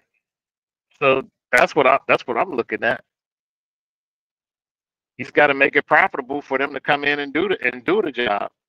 I think he should also make more laws and protect the driver also. Protect the driver. Yeah, because there's a lot of shark companies out here, like companies like Super Eagle and stuff, man. Like companies like Super Eagle shouldn't be operating, bro. I don't know. You're changing the narrative.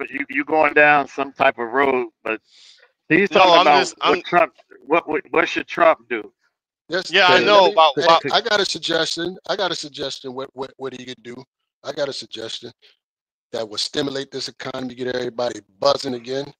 Lower the tax rate for middle class. How about that? Yes. Get a middle class, because who spends the most money in the country? The, We the the do. middle middle class. class. Yeah. Mhm. So if you gave me a tax break, you know what I'm gonna do? I'm gonna take more vacations. I'm gonna buy That's a more of lie. this, buy more of that. You know what I'm saying? You You ain't gonna buy do some more flights for that Most motorcycle? people, most people do Shit. that. Think about it, man. Yeah. The middle class, that's what they do. They That's buy, what they do. you know, another house, another car, When more they clothes, more when they got these vacation. when they got these See? stimulus check, they didn't put that They on their spent bills. that They bought money. some TVs. There you go. They spent it immediately. So if you want to Ah, stimulate the economy, hey, just try it. yeah. Lower the tax rate for middle class. Well, Just everybody getting try their it. Windows 10 and And 10. if it don't work, you don't ever have to do it again. I guarantee you it's gonna work. Yeah, Because man. people gonna spend that money. You give the middle class more money, they're gonna spend it.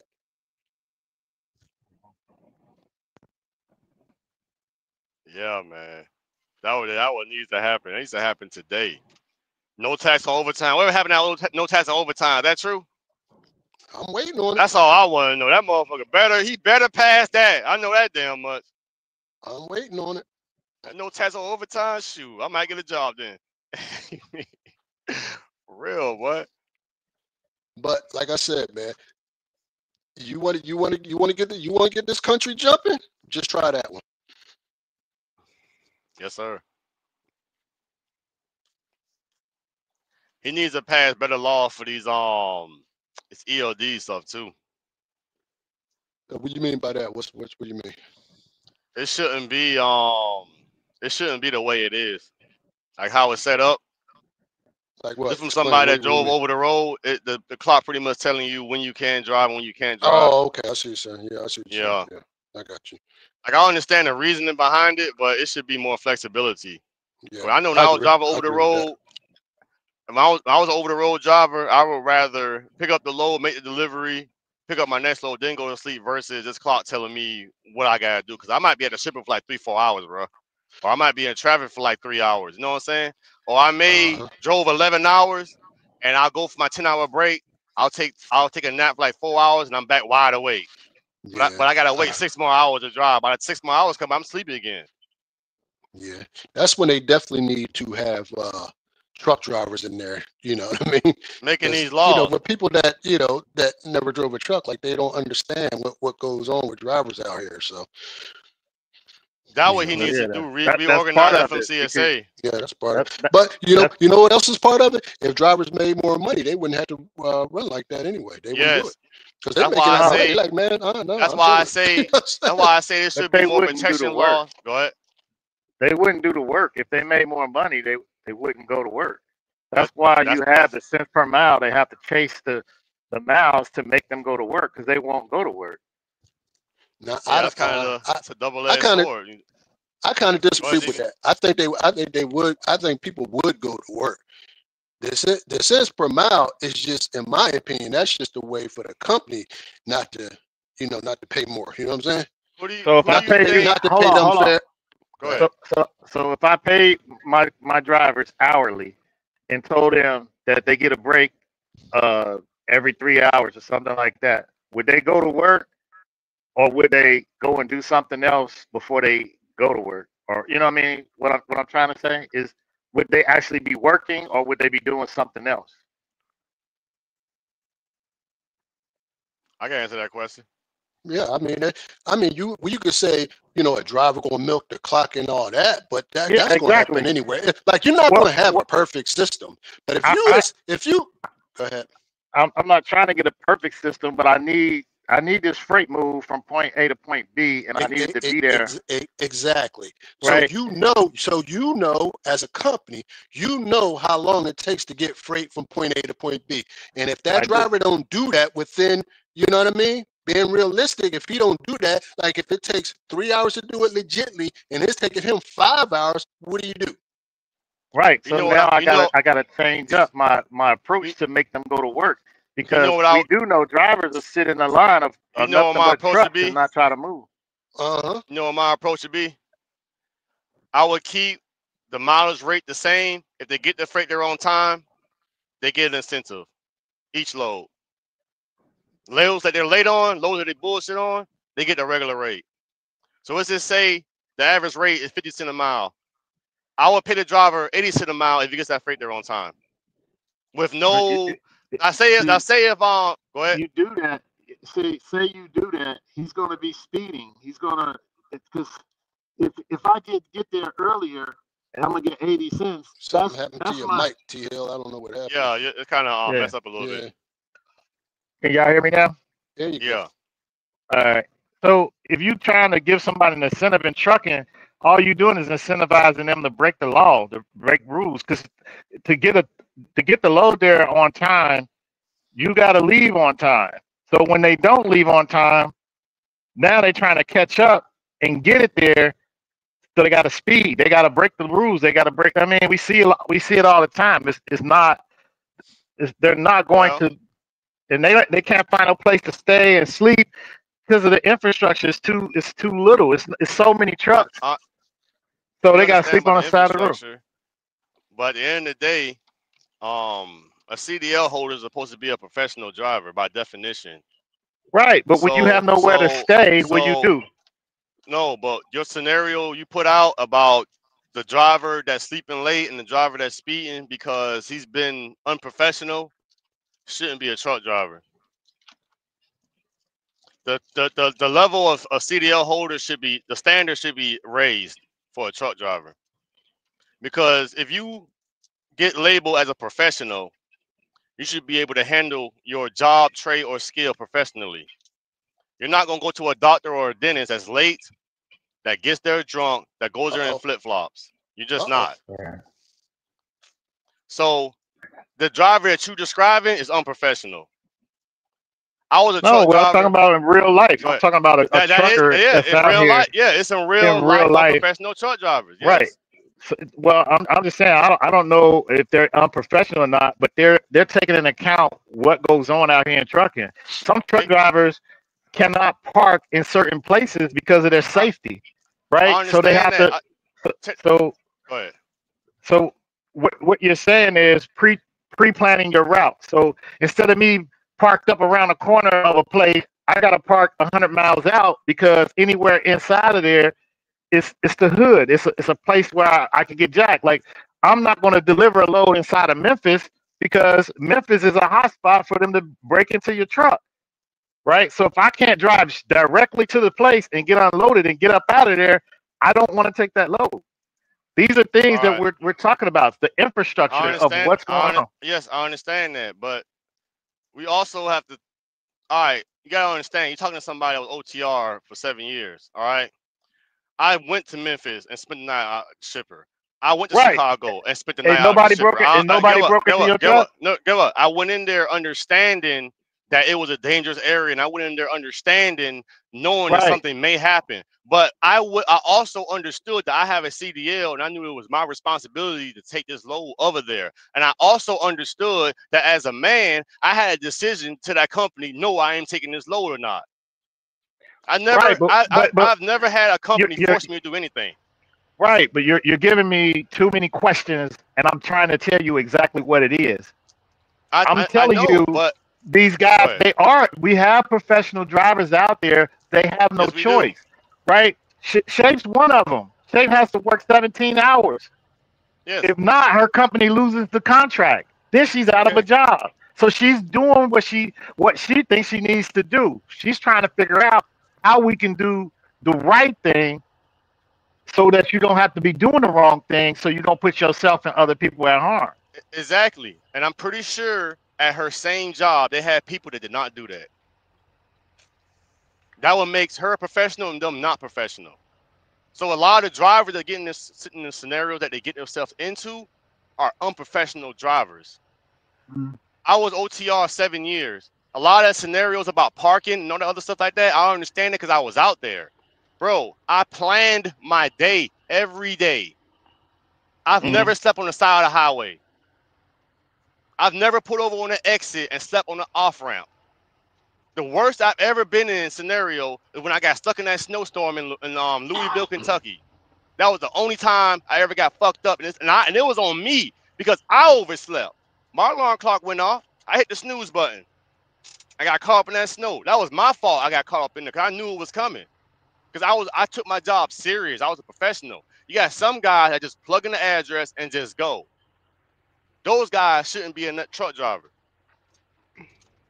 Everything you said to you about what a truck driver do, they couldn't go to Gemini and work there for a substantial amount of time, and Gemini would have kept them doing what you said they do.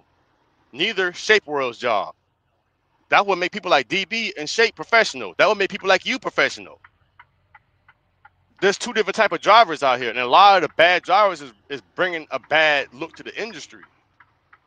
So, why I say the standards for truck drivers should also be up, because if you're professional, you shouldn't be sliding down Mount Eagle when it's icy, or going down Mount Eagle when it's 90 miles an hour coming into Chattanooga. You shouldn't be, if you're a professional, worried about. I'm just saying, bro. Like, I don't know, man. That's just how I feel about it when it comes to that. I hear what scenario truck drivers go through, and I understand it. But you gotta understand, I was a truck driver too, and a lot of scenarios that a lot of folks I be hearing getting themselves into, bro. I thought about what I did before I did it. Even when I parked my truck, I always thought about what the guy next to me, how he's gonna park his truck so he wouldn't hit my truck. It's just little stuff like that. And some guys are just literally putting their stuff in gear and going. There's some people going in CDL school and know no English, get a CDL, and they're driving the truck knowing no English. How is that guy next to me? That's why. That's why we need. We need more stipulations in place. We need the right type of stipulations in place. Hey, he next to me and he pulling a hazmat tanker. I never forget one time. I'm sorry, but I remember. I told you I had one that was fresh out of school. He didn't know how to even get fuel. He was at the Loves getting frustrated, didn't know how to get fuel, and just got his CDL. That's who's out here, bro. Bro, you know what made me get my hazmat? What made me knew getting my hazmat wasn't hard? I woke up at a truck stop one day, and there was a guy in a fuel tanker. He woke up, he opened his curtains, he cranked his truck up, and he left. This man was hauling fuel. I'm like, if he can do it, I know I can do it. There's no way in hell I would just wake up and just leave with a fuel tanker behind me like that. Fuck out of here. He ain't walk out and check his shit or nothing. That's who most of professionals are driving next to, and I'm the ones that's giving the truck drivers a bad name that would make the rate for truck drivers lower. Because if you want to be a professional, you gotta take your trade serious, and you can't even if you see that type of stuff, bro, you gotta call that stuff out, bro. They shouldn't be out there with y'all. Because I'm the one making it dangerous. Y'all ain't the ones getting to the accidents. It's them. Mario, you still here? You ain't been saying nothing. You still here with us? Yeah, I'm still here. I had been on mute for a minute because I was taking my lunch break. I've been listening. Oh, okay. Oh, my bad. I'm just checking. But like I'm about to get some coffee in a minute. I'm just hoping that Trump is doing what he's doing. He signed his legislation, so let's hope and pray that the trucking industry is something that's his priority for the remainder of his 4 years in office. The whole trucking industry needs to be revamped. It needs to be, everything got to be changed about it, man. It's too easy, bro. It's too easy to get a license. It's too easy to be out here, bro. Yeah. And there's too many people that's getting in here, making a joke out of it, and giving all the people that's making a career out of it a bad name. And making it harder for y'all. They need to infrastructure these small or big companies, and they do need to regulate pay, need to regulate safety, need to regulate training. They need to regulate all of it. All of it needs what Trump needs to do. And truckers, the professional truckers, need to be part of them forums when FMCSA put them out. Truckers, the professional truckers, need to be the ones making the voice out there, asking that to happen. It shouldn't be the representation of US Express or the representation of what's the other big companies, Warner or Swift. Man, them dudes can't relate. Fuck out of here. They can't relate one bit. They can't relate one bit. But they started the company that could relate. Long gone. Long gone.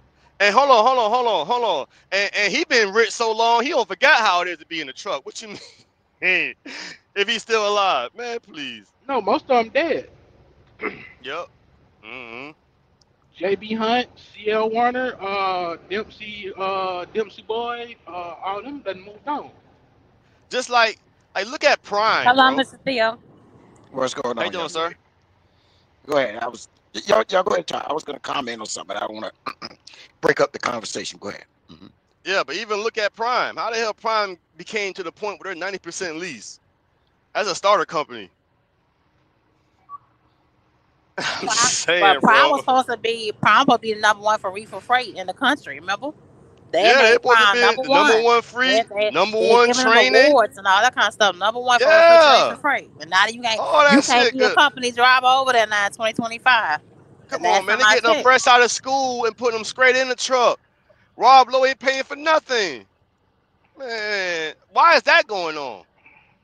They Come pulling the on, CR man. England of the 21st century, huh? Come on, man.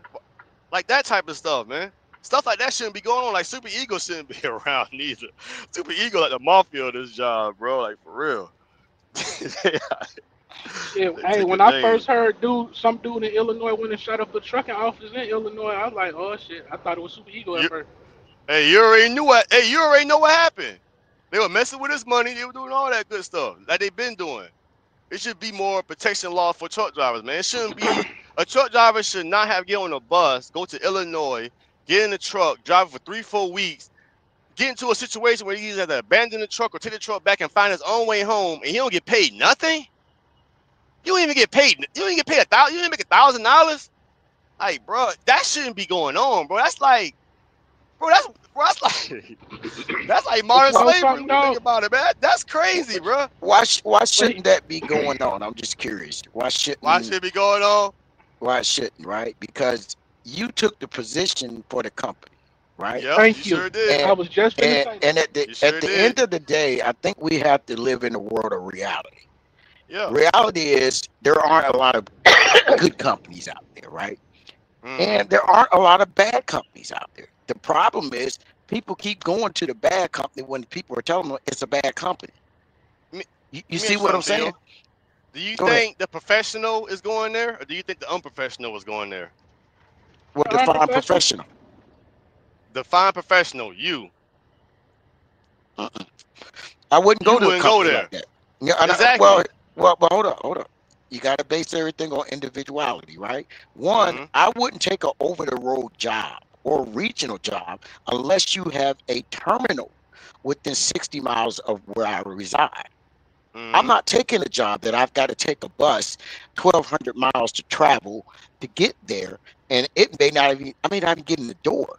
The farthest I Mm-hmm. would go for me, if I had to go back into that element, would be New Jersey. It's only like an hour and 10 minutes away. There's millions of jobs, but I'm not going somewhere where I have to take a bus. You don't have a terminal or a drop lot where when I come home, this is where the truck and trailer stay. That's within 60 miles of my house. I'm not taking a job, period. Now, if Yeah. you define that as professionalism, I agree. Some may Let disagree, me ask. but I'm Let me not doing that. let me ask you something, Theo. You gotta tell everybody what you do, but you pull hazmat or not, right? Correct. Yeah. Have you ever began your shift and just hopped in that truck and left?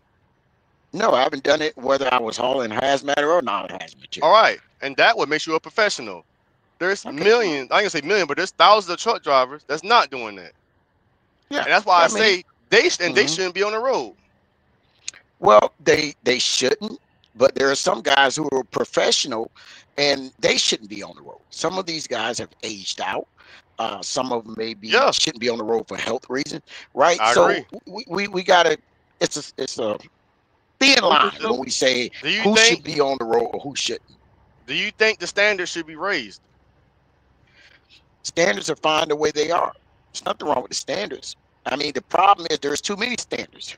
How can you tell me during the physical that I need a sleep apnea because my Theo, neck? Dirty Brock say you lying. I know, right? Here's the thing. How can somebody say that? How can someone say that because the size of my neck that I need to take a sleep apnea study, right? This maybe because I'm a little overweight, they're gonna say, well, you need to take these tests. For what? I'm fine. My doctor has said everything is fine, right? But because we have these standards in trucking that they want us all to fit, it doesn't work for everybody, right? Trucking is not a one size fit all industry. Whether it comes to your height, your size, your color, whether it's the trucks, the freight you're pulling, doesn't matter. It's not a one size fit all. So if we raise the standards even more, and here's the thing, Mom, you said raise the standards. Several years back, they was trying to put in play before the sleep apnea started was your BMI, body mass index, right? And Mhm. they was like, hold up. If I'm a guy who works out like I do, I know it don't look like it, but out of this shirt, I'm like Incredible Hulk. It was shown because of my size and everything that I have too much body mass index for my height. I could be put into a category of a sleep apnea. Or they may say, we're going to recommend some kind of medication, right? Because I'm an athletic guy. So those things was getting ready to hurt the industry. You see what I'm saying? So we don't need no more standards. We just need a little more common sense. I think more so than standard. Okay, I understand what you're saying, but I just want to define something. So when you categorize BMI as your height, weight, they also take into account body mass, your actual body fat. So somebody that's muscular at 5'10", 280 pounds, they wouldn't consider overweight as a negative.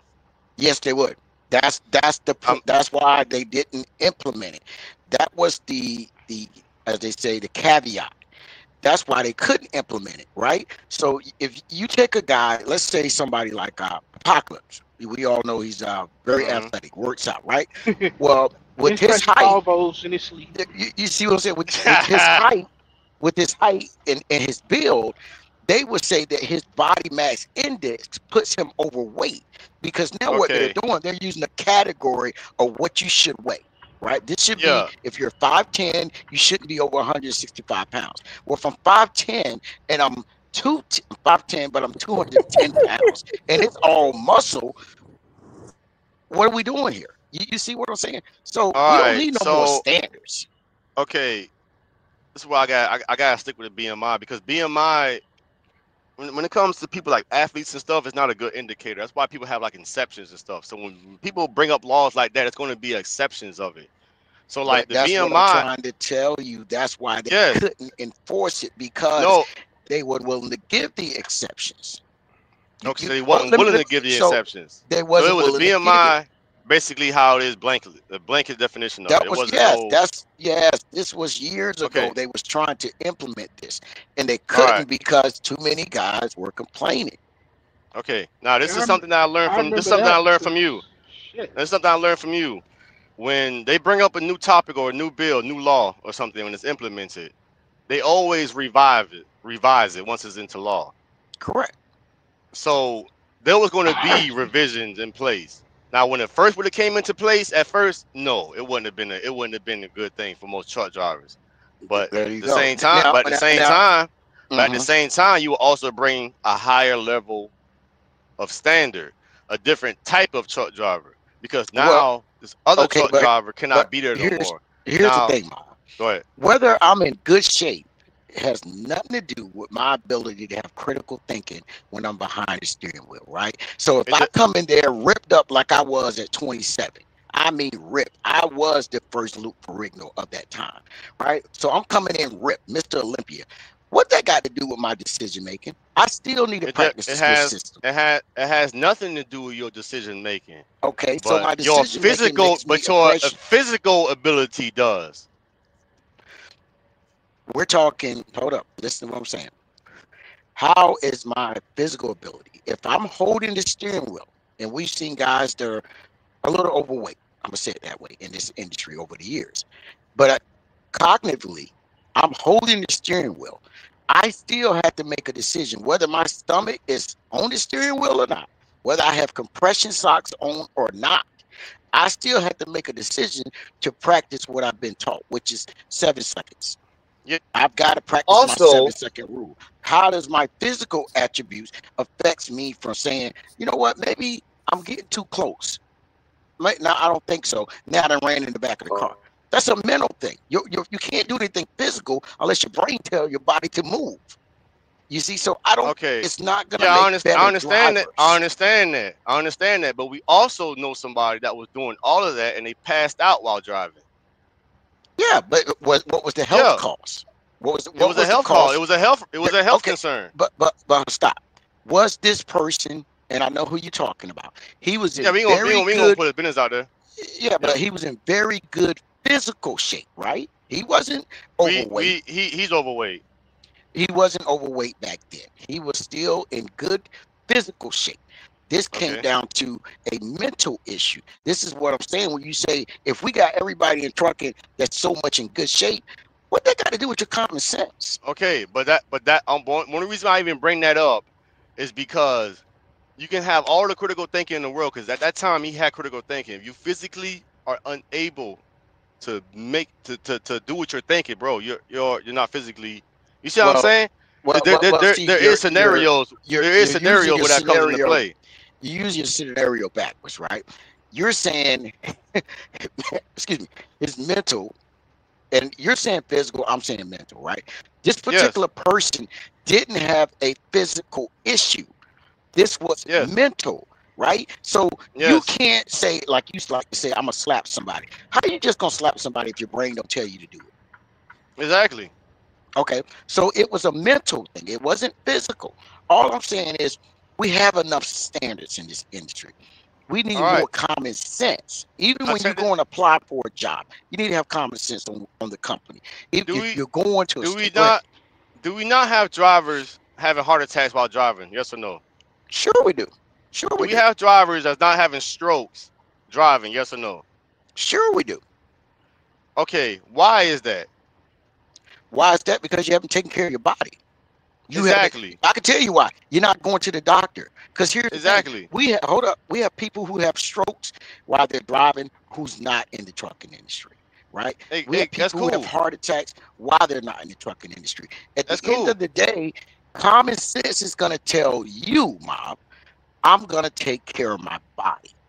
Hey, common sense tells you that. Do you know, as a truck driver, there's no standard for getting regular checkups to see if you're in risk of heart attack or strokes?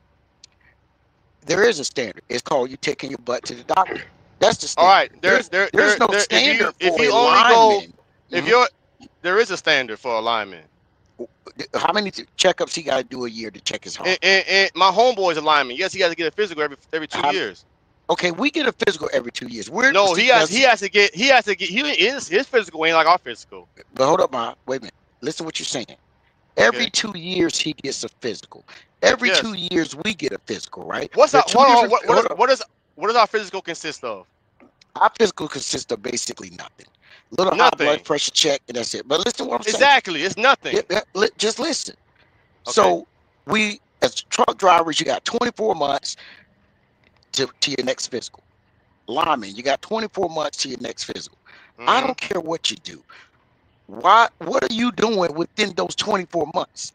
Because if you're waiting 24 months to find out if you have a regular heart issues, you're waiting 24 months to find out that your sugar levels have gone through the roof. You're waiting 24 months to find out that you got kidneys issues. That's a common sense thing. That's not a physicality. Should you think a truck driver physical ability only should be thinking, having good blood pressure, and a low sugar level? That's all should be the standard. Driver, listen, truck driver, a standard for anybody, whether you're a truck driver or not, you should be healthy. A lineman, you cannot be overweight. You cannot have a risk of heart attack or stroke and still be a lineman because you're gonna fail your physical. Now hold on. You can be overweight. You can be overweight, right, as a truck driver, but you cannot be to the point where you're about to have a stroke. If you do, you will be out of the industry. My thing is, during that time, just go to the doctor. This is not. I'm not disagreeing with you. I'm not disagreeing with you, Theo. That's the thing about it. I'm not disagreeing with you. But the only thing I'm saying is there should be a standard amongst health. It should be drivers checking on their health. That standard should be, because at the end of the day, the lineman, if he makes a mistake, he's gonna fall out of the tree. If a truck driver makes a mistake, more government regulations is what you're saying. When it comes to a standard of a truck driver, yes. Okay. Well, I suggest you get with the FMCSA that represent your state and take it up to federal and tell them. The FMCSA need to be fucking. They need to wash everybody out of there. And if you don't have a CDL, it should be people like you up there. People like Dirty Broke. No, I'm just saying people with experience. Well, in the industry. Go ahead. But here's the thing: we have experience driving. We're not doctors. We're not physicians, right? And every year or every presidency, there's a new person that comes in and runs the FMCSA. And everybody says, man, they never get anybody that's qualified. And when they say that, how many of us actually write to our federal government, put initiatives together, be a part of groups that are asking for that? We don't. The government doesn't move because we want it to move. You have to make the government move. And I agree, it should be somebody in charge that has experience. But you got to ask yourself, are they going to be able to implement what they're talking about? Because if they implement it, a lot of companies are going to lose drivers. Day one. You see? So you being a guy that's in the tent business, you don't want to hear about the special tent you ordered for a ZR1 Corvette didn't make it because the company lost their drivers because all their drivers are overweight. And now they have to find another company to come in and bring this load in. You don't care about that. You want your product. Yeah, I'm not in the industry, so I don't care. But do you think in the industry that you're in, do you think that would bring up the pay for the drivers that stays in the industry? I think that people that are in the industry should discuss things that are in the industry. That's what I think. But to answer your question, no, that's not going to bring up the pay. That's up to the company whether they're going to bring up the pay. You have to have a big company who decides we're going to bring up the pay. So I'm going to give you an example. There used to be a company called Jevic who was owned by Harry, and then later on they started New Century. Jevic paid union pay scales because he felt that it kept the playing field fair. So when I say union pay scales, he wouldn't bring you in right at the top, but you'd be almost at the second phase of a union contract pay structure. It's still a non-union company. He did it because he felt like it kept the pay level fair. Everybody that did over-the-road LTL at that time always tried to match what Jevic was paying because he had the better drivers. They paid them very well. They did the job. It caused P&P to bring their pay up because you're in competition, right? So the help didn't do it. It's just that companies have to make a decision that they're going to bring the pay up. And if I bring my pay up, what am I getting for the pay? Are you a union driver? Am I a union? I don't want to answer that question. But you think I'm a union or non-union? I'm asking. I'm pro-union. I would say it that way. Okay. I'm pro-union. But listen, maybe you should if you're not a union worker, you probably shouldn't talk about what they do at the union. Oh, okay. Well, that's me for both of us here, right? Yeah, I mean, you can use my words. You can. Here's the thing. You can use my words against me. I'm just saying, you're bro, not like, in a union, and I don't think you've been in a union. No. If you did, no, okay. Sir. So there you go. But, I get to talk about. My father been in a union, so I can't. That's not really experience. I can just go out what he tells me. But you don't have your local. Do you have his local 641 card? Do I have his local? No, I'm not. No. Okay. All right. So let me say this, because I was planning on doing the live in a little bit. I just I mean, you know, you not gotta shoot back, Theo. No, you're fine. You fine. Look, Mop, this is why I got Mop and Glow just for you. Look, you're fine. I ain't worried about that. I wanted to say this because I'm about to go live in a minute, but I wanted to touch on something you said. You started talking about the companies moving out the country and putting plants in certain areas, right? Well, every company has to have workers. Yeah. They have to have qualified workers, right? Yes. If I'm building a nuclear plant and I say I've got two places, Waycross, Georgia, or let's say I know exactly where you're going at. Okay, so get the workforce. There you go. So that question you was asking DB was kind of like, what's he talking about? This is about population and education. And that's why. Yeah, I understand that. That's why I also mentioned when you actually start breaking it down and you actually start talking about it, there's really not a happy medium to all this stuff. It's a happy medium. It is. If it is, it's really hard. It's really hard to you know. So let me touch on. It's a lot of moving parts. You touched on the companies moving out of the country, and y'all was kind of talking about tariffs, just that, the third, right? Here's where, as a worker, me, i.e. me, say, you know what, it's not right that a company should do that. But if I own the company and you can tell me I can save over $5 billion and I'm a Fortune 500 company, but my savings are almost $5 billion, I'm out of here. I'm going to do what's in the best interest of the company. Now, I agree with what DB said. Give the company a tax incentive so that they will stay here. Well, because these companies don't care about the tax incentive. If I move my company to another country, I can fire at will. I don't have to worry about protocols, right, for its safety. Now I ain't got to worry about OSHA coming in, EOC. I don't have to deal with none Yeah, of that. all that. So this is why companies do what they do, right? So when you say, well, we'll just charge China, you can't charge China. China don't own the company. So you know, Apple is not a Chinese company. Whatever company that wants to do all of that, we shouldn't deal with them. We shouldn't do no business with them. So as a consumer, you got the right to buy what you want, right? The country shouldn't deal with that company that's willing to do all that. It's still an American company. Why would you not deal with an American company?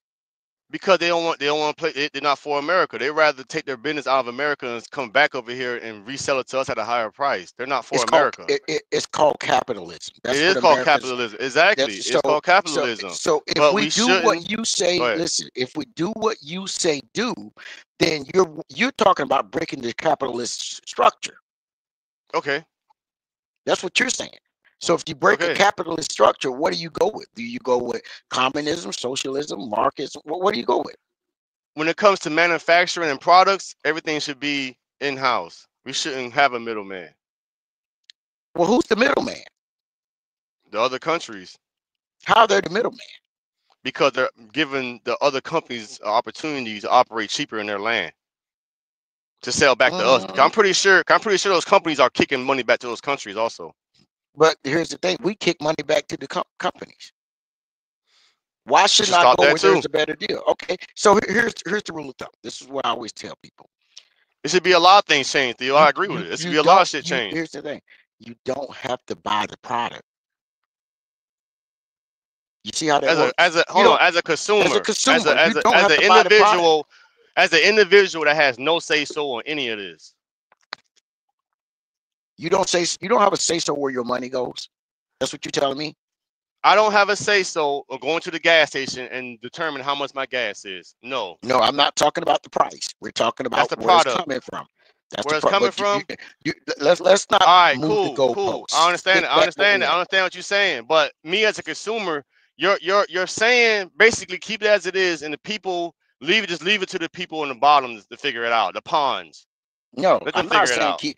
Listen, I'm against anything where companies are moving out. I understand capitalism, and they have their right to do it. So here's the difference, right? When you go to the grocery store, and let's say you're gonna buy some asparagus, because I'm gonna cook some later on tonight. You got a choice of where to get that asparagus from: American vendor or non-American vendor. When you buy watermelons, you got a choice whether to go down the street in Hinesville a little bit and buy it from that locally grown man, or go to Kroger and get it out of Guatemala, right? Yeah. So you got a choice. There you go. Yes. And if people aren't buying, now companies gonna rethink what they're doing. You see? All that company's going to do is put out a different product. They're not going. Okay. They're not going to stop their structure. Okay, so if you're saying they're not going to stop this structure, right? Where's the happy medium at? We can't force a company to stay or go. We've signed bills into laws where companies can go at free will and move wherever they want to and produce their products. Right? That's in play. Can a company? I'm going to cut you off, but can a company from China do that? Yeah, China has warehouses and mass production in Mexico. Do China have warehouses in America that they're making product for cheaper and shipping it back to China? No, they don't. They're not. That's a problem. Like That's a problem. No. They're playing the long game. China. When you say, here's the thing, we gotta stop saying China. These are. I just brought up a topic because America allows Microsoft or I'm just bringing up a company. It brings an ABC company could be able to do that in China and make it in China, send it back to America. But will China let a company, ABC company, go to America and do the same thing? I don't know if they do. I know they got some of their companies. They got some of them in Africa that produce and send back to China. All right, that's Africa. What about here? No, you're not going to send. No company's going to produce anything here to send it back to their country. Their labor cost is too high. Okay, so why are we doing it? We're doing it because the labor cost here is too high. Okay. That's what we're doing. So quit keeping the money over there and just keep the money here. The money Everybody still else is here. Everybody is keeping. Oh man, you don't get it. Listen to what I'm saying. You're not getting it. When you said keeping the money here, right? Just because it doesn't have bulk of the workers here, the money still is here. When you buy that product, it's got to be trucked. When you buy that product, the cardboard that's being stuffed in at this next store is coming from here. For the lowest bidder, to the lowest bidder. That's capitalism. All right, cool. That's cool. I understand all that. But that's not benefiting the American people, because all those jobs, all that money that's being sent over there could be kept here, and we can keep ourselves rich. We wouldn't need anybody else. Well, when you say keep ourselves rich, what do you mean by that? The average American, because if the average American, if we have all of our products being manufactured here, all of our products being produced here, the workforce has to be here. So the people that cannot get the jobs will now have more jobs. The jobs wouldn't be in China for a lower price. The jobs would be here. If I don't want to pay the workers' wage, I'm moving my company. We should stop. We should stop that. We should stop that. Well, let me help you out. Most companies move. That state they move. They said because employees cost, right? How much it costs for employees. And a lot of that's got to do. Hold up. A lot of that's got to do with insurance, right? Yes. So if you're saying the products, and now you're telling me I need to take a cheaper price so you can stay here. If my product is what you use to produce that stuff, I'm supposed to stay with you. Run that by me again. Are you telling me? You said because of products and stuff, right? So I have the carbon black. You need this carbon black to make your black pellets. Now that black pellet is going to be loaded on an A&R trucking company, and they're going to take it to another place, and they're going to start making rubber. You can't tell me what I can charge. I'm going to charge what I want to charge. Right? You know what I can do? You know what I can do? You can go to get some cheaper stuff. No. You know what I can do? What can you do? I can find out where you're getting it from and cut you off. Go straight to the source. That's what I can do. That's what I'm going to do. You missed so the you question. Are the source. So you are the source. I am the so you source. are the source. If I'm the source, how do you determine what my price should be? Maybe I should find a way to make a product without your source. There you go. Smart man. You see how that works? So you don't have to buy the stuff that's coming over from another country. Nah, because you can't have it all the way now. No, the reason why I do that, because I'm taking that power away from you. Because now if I'm the biggest buyer from you and I stop buying from you, who else you gonna sell to? I sell it to somebody who's trying to up and coming. They ain't gonna pay you. They ain't gonna pay you $100 trillion. They might. They ain't gonna spend money. They ain't gonna. No. Listen. Theo. No. Because guess what? Nobody's spending money like America's spending money. That's because we're a consumer-based society. Exactly. So who else you gonna sell it to? Mob. America's not the only country. You do know that, right? Who else are you gonna sell it to make the same amount of money that you sell it to? Okay, hold on. Go ahead. I'm about to help you out. When China decided, when President Trump was in office the first time, and he put a tariff, they decided they wasn't going to buy a certain percentage of soybeans. Okay. In 12 months, he had to do 2 bailouts to the farming community. 2 in a total of $36 million because they was hurting financially. China said, you know, we just get our stuff from Brazil. Okay. That's what we're going to do. We're going to get it from Brazil. See? So everybody's got an option. From Brazil? Yes. All right. Everybody's got an option to go somewhere else. So China not only won't let a company from their country operate in other countries to bring product back here, but China also said what I just said. So say, oh, America, you don't want to make it no more. Okay, well, cool, buy for somebody else. China's even doing it. It's nothing wrong with that. There's nothing wrong with that. But when America comes up with a topic of doing this, is a bad thing. But everybody else is doing it. You keep missing the point. America is not a communist country. China controls their businesses. I understand that. Right? Yes. So if you want that, we have to get rid of capitalism and go more into a communist type country. Because that's what you're doing.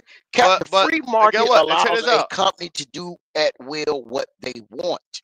Exactly. That's And, why and we have that's the free why market. So exactly. you're And saying that's take the free market away. no, and that's why I bring up Guess the you topic seeing it. again. Listen. Because the only thing I'm bringing up these topics is ways how to fix the issue. But at the same time, that's why I always keep bringing up there won't be a happy medium because that all of that will have to happen for all of this to come into play. So when you start to look at what's the happy medium of all this shit, there really is no happy medium. Well, here's a That's the happy only medium, reason. Go ahead. right? Here's a happy medium. We go Keep it back as to it when is. Nixon. Well, no, we go back to when Nixon was in office. We scrapped the deal when he made a deal to go meet the Chinese and they played ping pong. They had two people play ping pong. We scrapped that. We scrapped NAFTA. We get rid of all of that, right? We get rid of the free market system. Now the government is controlling the companies to where they cannot and can't go. That's what China does. They control that. We don't live that way because we're in a free market system. That's what I'm saying. In order for things to happen the way you want it to happen, we have to get rid of capitalism. It's not going to happen. When was the American people in better shape, during Nixon or during the during times now? And I don't want to talk about like I'm talking about as in quality of life. This is all your opinion.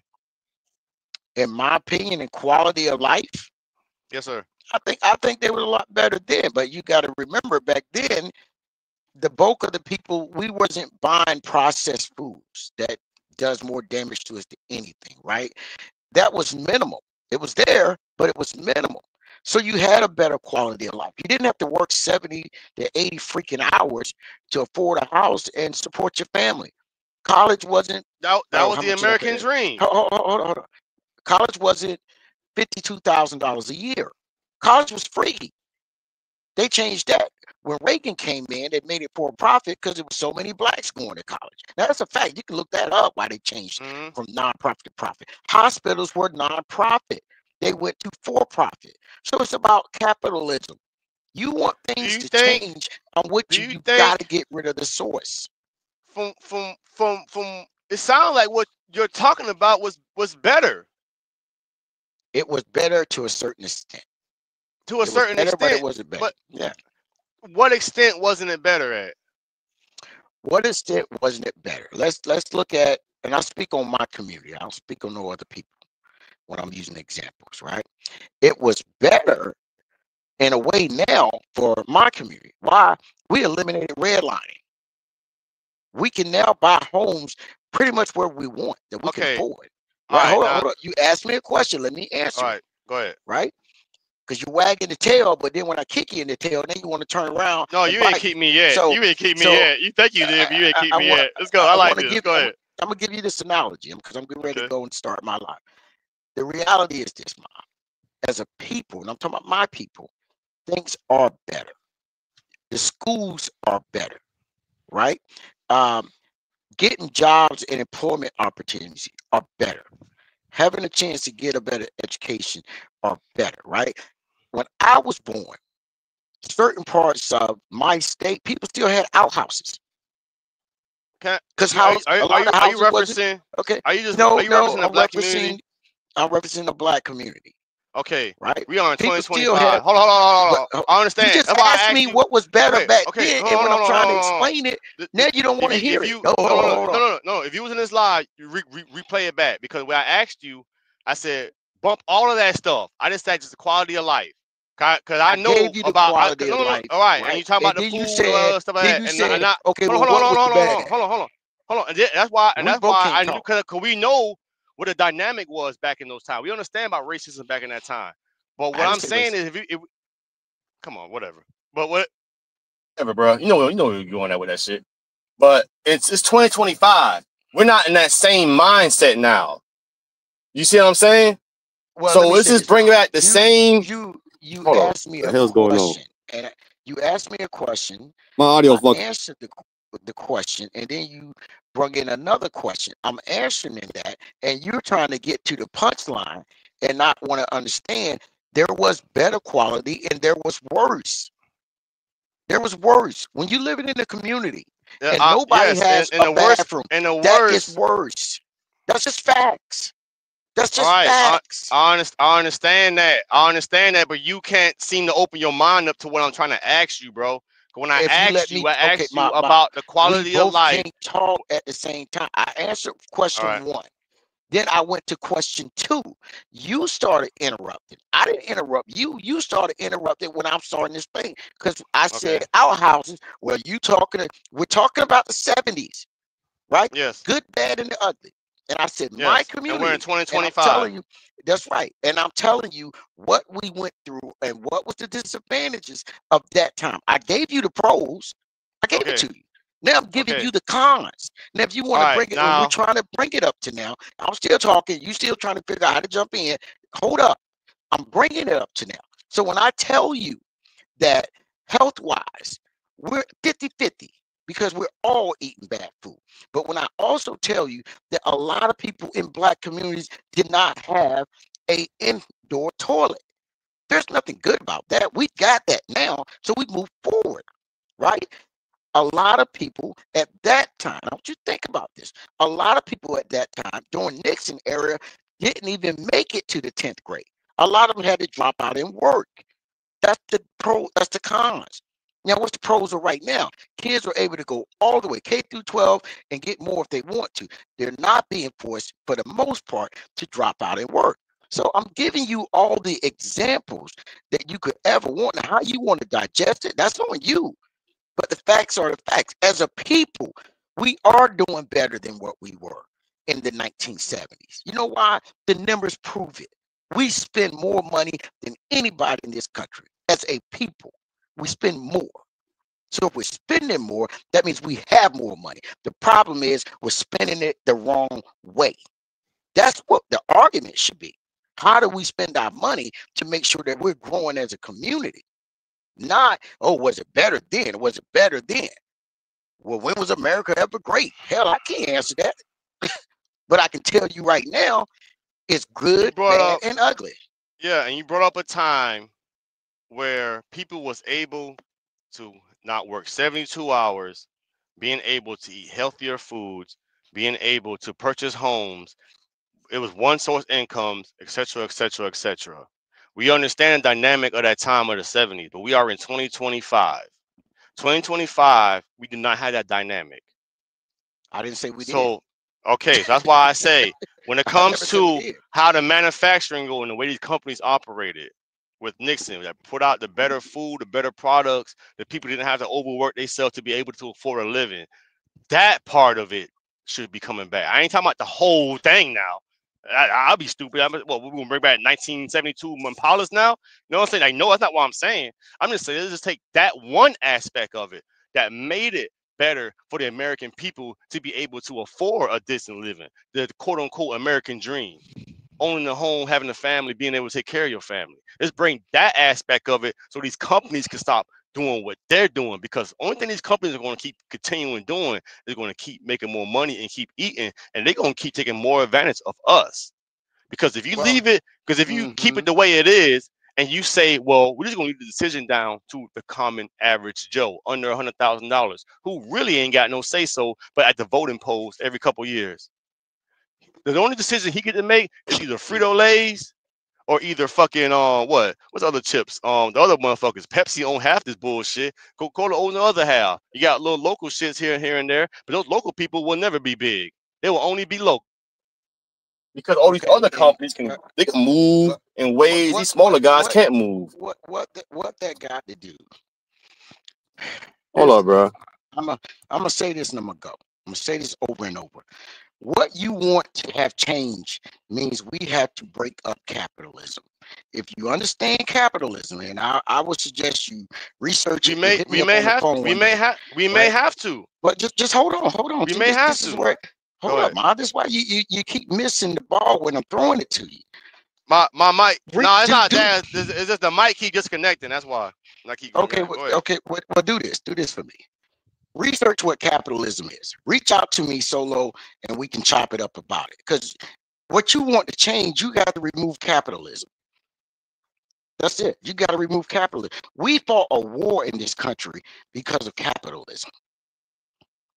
Don't you understand that? We fought a war, not once, twice. Actually, 3 times. War 1812. That's the second one. Then we had another one in the Civil War. over capitalism. So research that, and let's come back to the table, because we're both talking, but we're not making points, because we got to understand both what capitalism means and how does it affect the overall health of the country. I understand what I'm trying to say. You just don't understand what I'm trying to say. And it's like you think I'm trying to see. It's sometimes, man, like you older guys, bro, it's really frustrating talking to you guys. You guys like to bring. If you understand, you guys like. Don't say you guys. You're talking to me. You're talking to me. Don't say you guys. It's a lot of older. I ain't talking about. I'm talking about like older people in general, like in your age bracket. It's like when we had these type of conversations, it's like y'all, for some reason, y'all can't break stuff off in your heads for some reason. It's like when we bring up certain examples of the past to bring it into the present time, y'all like in bringing everything from the past into the present time. And the only thing that I'm talking about is just one form of it in a way that makes it better for us. Now, with capitalism, I understand capitalism. Trust me. Go ahead. If you truly understood capitalism, then what you're complaining about, that's what your argument would be. We have to tear capitalism down. I'm not. You keep saying That's another thing. And that's another thing that you not. I'm not complaining. I'm just making a conversation. I'm not complaining because I'm going to evolve. I know and move it's conversation. Regardless. Listen what I'm about to say. I know it's a conversation, but you can't keep saying I'm not complaining, and then you run back to say, well, the problem is X, Y, and Z, when I keep saying, just understand what capitalism is. If you understand it, you see where all the major problems are in America. So basically, are you willing to get rid of capitalism or not? That's all I'm asking. You may have to get rid of some forms of it. Yeah, not all of it, but some forms of it. Okay, so do this. Do me a favor, because I'm about to go do my life. You do me a favor. When you figure out what part you want to get rid of, call me, and we can chop it up on the computer. Because you closed-minded, bro. You're not open-minded. You're a closed-minded individual. Look, I'm not going to debate with you on something as frivolous and idiotic as that, right? I mean, you can sit there and throw insults now. You can throw insults now because you're mad, you're emotional, but that's fine. I'm trying to have a conversation. I ain't called you stupid one bit, bro. Hey, Mom, I ain't doing an insult one bit. I ain't told you to not worry about other people's scenarios. None of that. Started it, Shape. He started it. No, I ain't started nothing. I'm still cool. Like, I'm cool. Like, you a little tip dancer, but I'm cool though. You got a good talk game though. You talk real good though. You talk real good though. Definitely got that on your side. Let me show you. Let me show you a defeated man. Right, a defeated man can never stay on topic. A defeated man has to try to go into a macho status, right? You know, I throw shots. We talk all the time. Yeah, you've been throwing. Yeah, and you danced around different topics and went back to the original topic too. Like you done the same thing. Like, bro, that's I'm part only of dialogue, bro. Listen, brother, I'm two-stepping because you two-stepping. If you stay on topic, people ain't gonna two-step. I'm trying to stay on topic, but like I say, you're too close-minded to understand what I'm trying to tell you, bro. Like you're kind of like it's kind of. Go ahead. I'm gonna say this. I've asked you over and over, do you want to get rid of capitalism? I said, what you're complaining about. And I said repeatedly, some forms of it we may have to get rid of. Okay, and not all of it, but some forms of it. Listen, what I told you, Ma, when you figure out what part you want to get rid of, reach out and we can chop it up. You still trying to run on the same thing, and I'm trying to tell you, no. When you want to talk about what you want to get rid of, let's chop it up. Then you're not open-minded, brother. How open-minded you want me to be? When I tell you, I'm just figure out what you want to chop it up about. Okay, so if that's the obvious, then we shouldn't even have dialogue. It's like you can sit here and say all that defeated man stuff, but usually what I'm taught when you reach somebody IQ level when they start throwing insults at you too.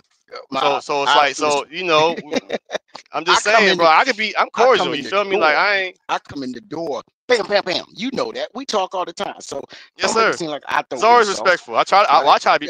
Yeah, you throw insults. It's like, you know. But I don't understand where you get that from, but it's like, you know, do you or do you not know? That's what I do when we talk. Whether Yeah. it's me and you on the phone or everybody else is on the phone together. Do Theo not do what Theo do? Yes, but the thing about Okay. it though, but this is the thing about it. If you want to go to that, that's cool if you do it, but if somebody else do it, they're being macho man. They being all this other stuff. But Yeah, it's cool that's when what you you're do supposed it. to do. Yeah, you're supposed to do it that way. Come on, man. You know how it works. Come on, bro. I'm working on you guys. You hell, man. You hell, man. I Yeah, fuck that's with you, what they Theo. say. I fuck Hey, with you though. Theo. That's why I like you, man. Yes, sir. Theo, we can start with Mm-hmm. crony capitalism, because that's the number in the realm of capitalism itself. Crony capitalism actually stifles free market, because with There you crony go. capitalism, you only work with people who you is like it's almost like an echo chamber in the realm of capitalism. So we can Mm-hmm. start with that. I think capitalism itself, it needs to just be refurbished, like an Refurbish. That's iPhone. all Just I'm trying to say. refurbish it. Yeah, Let him it talk, just Mom. be.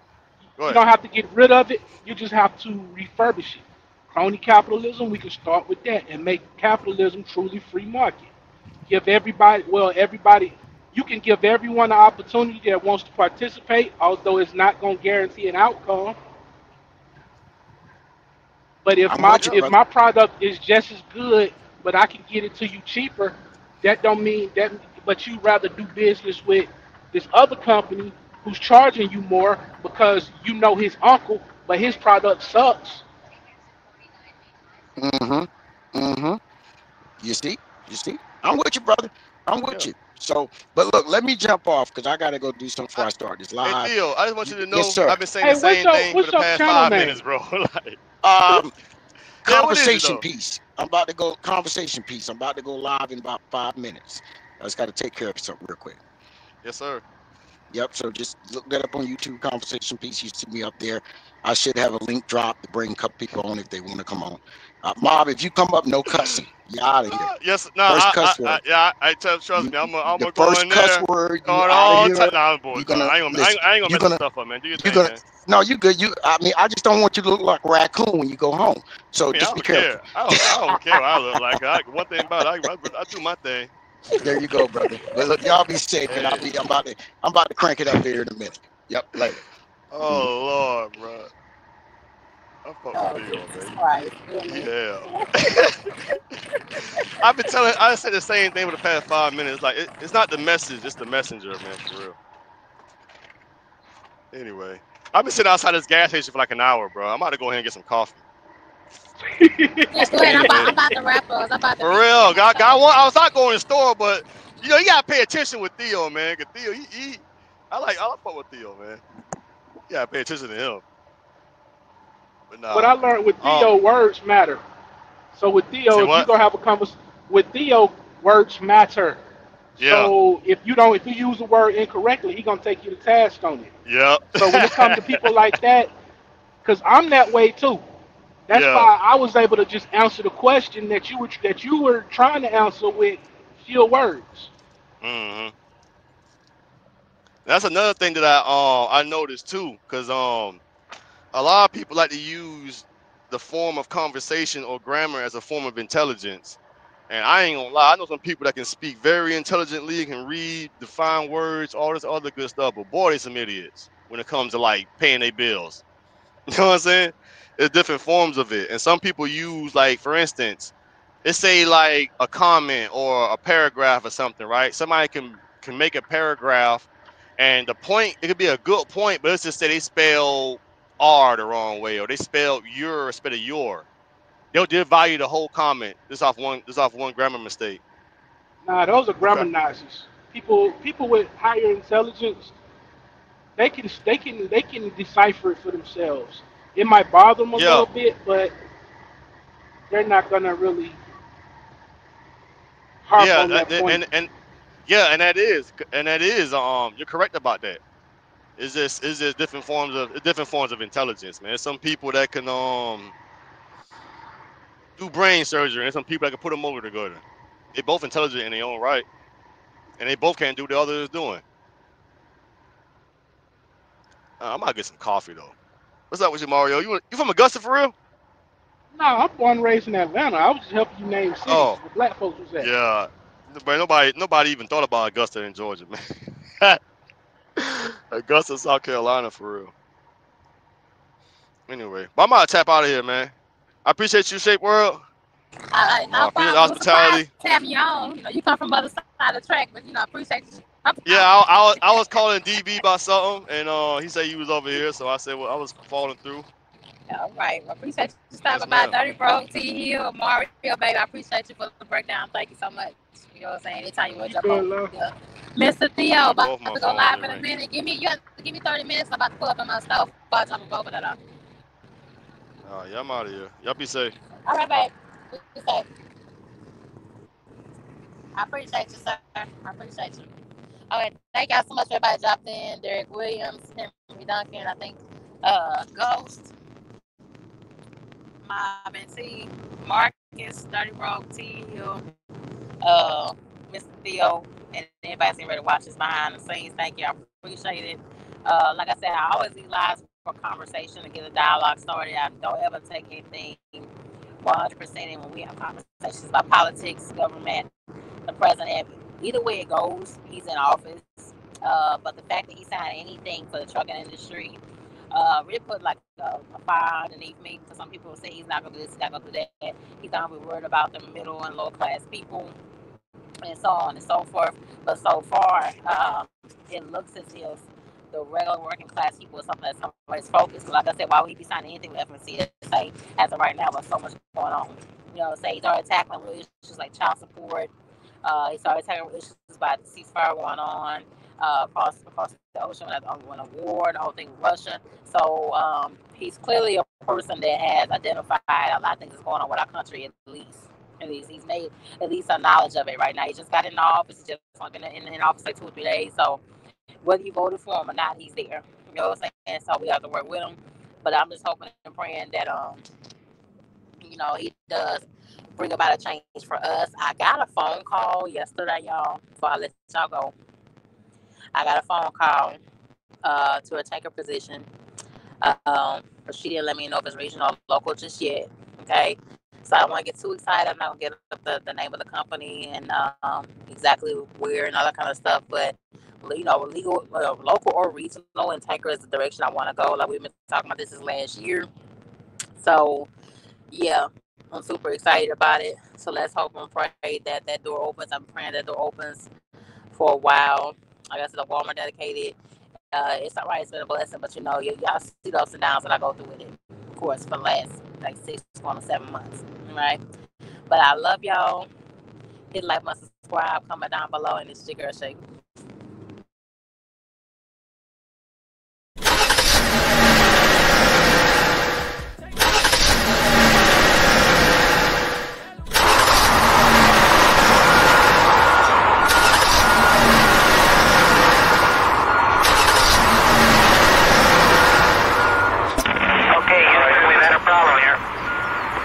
Houston, say again, please. Houston, we've had a problem. We've had a main beam plus undervolt. Roger, main beam undervolt. Okay, stand by 13, we're looking at it.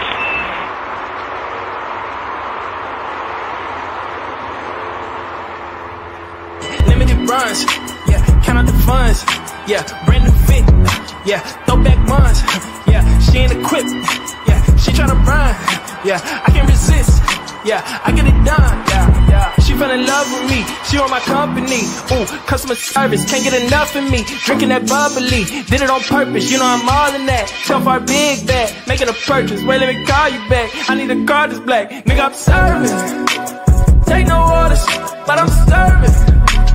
That little mama got me swerving. Look like it's working. Look like it's working. Serving. Take no orders, but I'm serving. That little mama got me swerving. Look like it's working. Look like it's working. Hey, you know I got flavor. Can't explain where I get it. In the mirror, looking like a. It's my birthday, so I get what I want. I want you and I don't need everyone. I want your time and then some.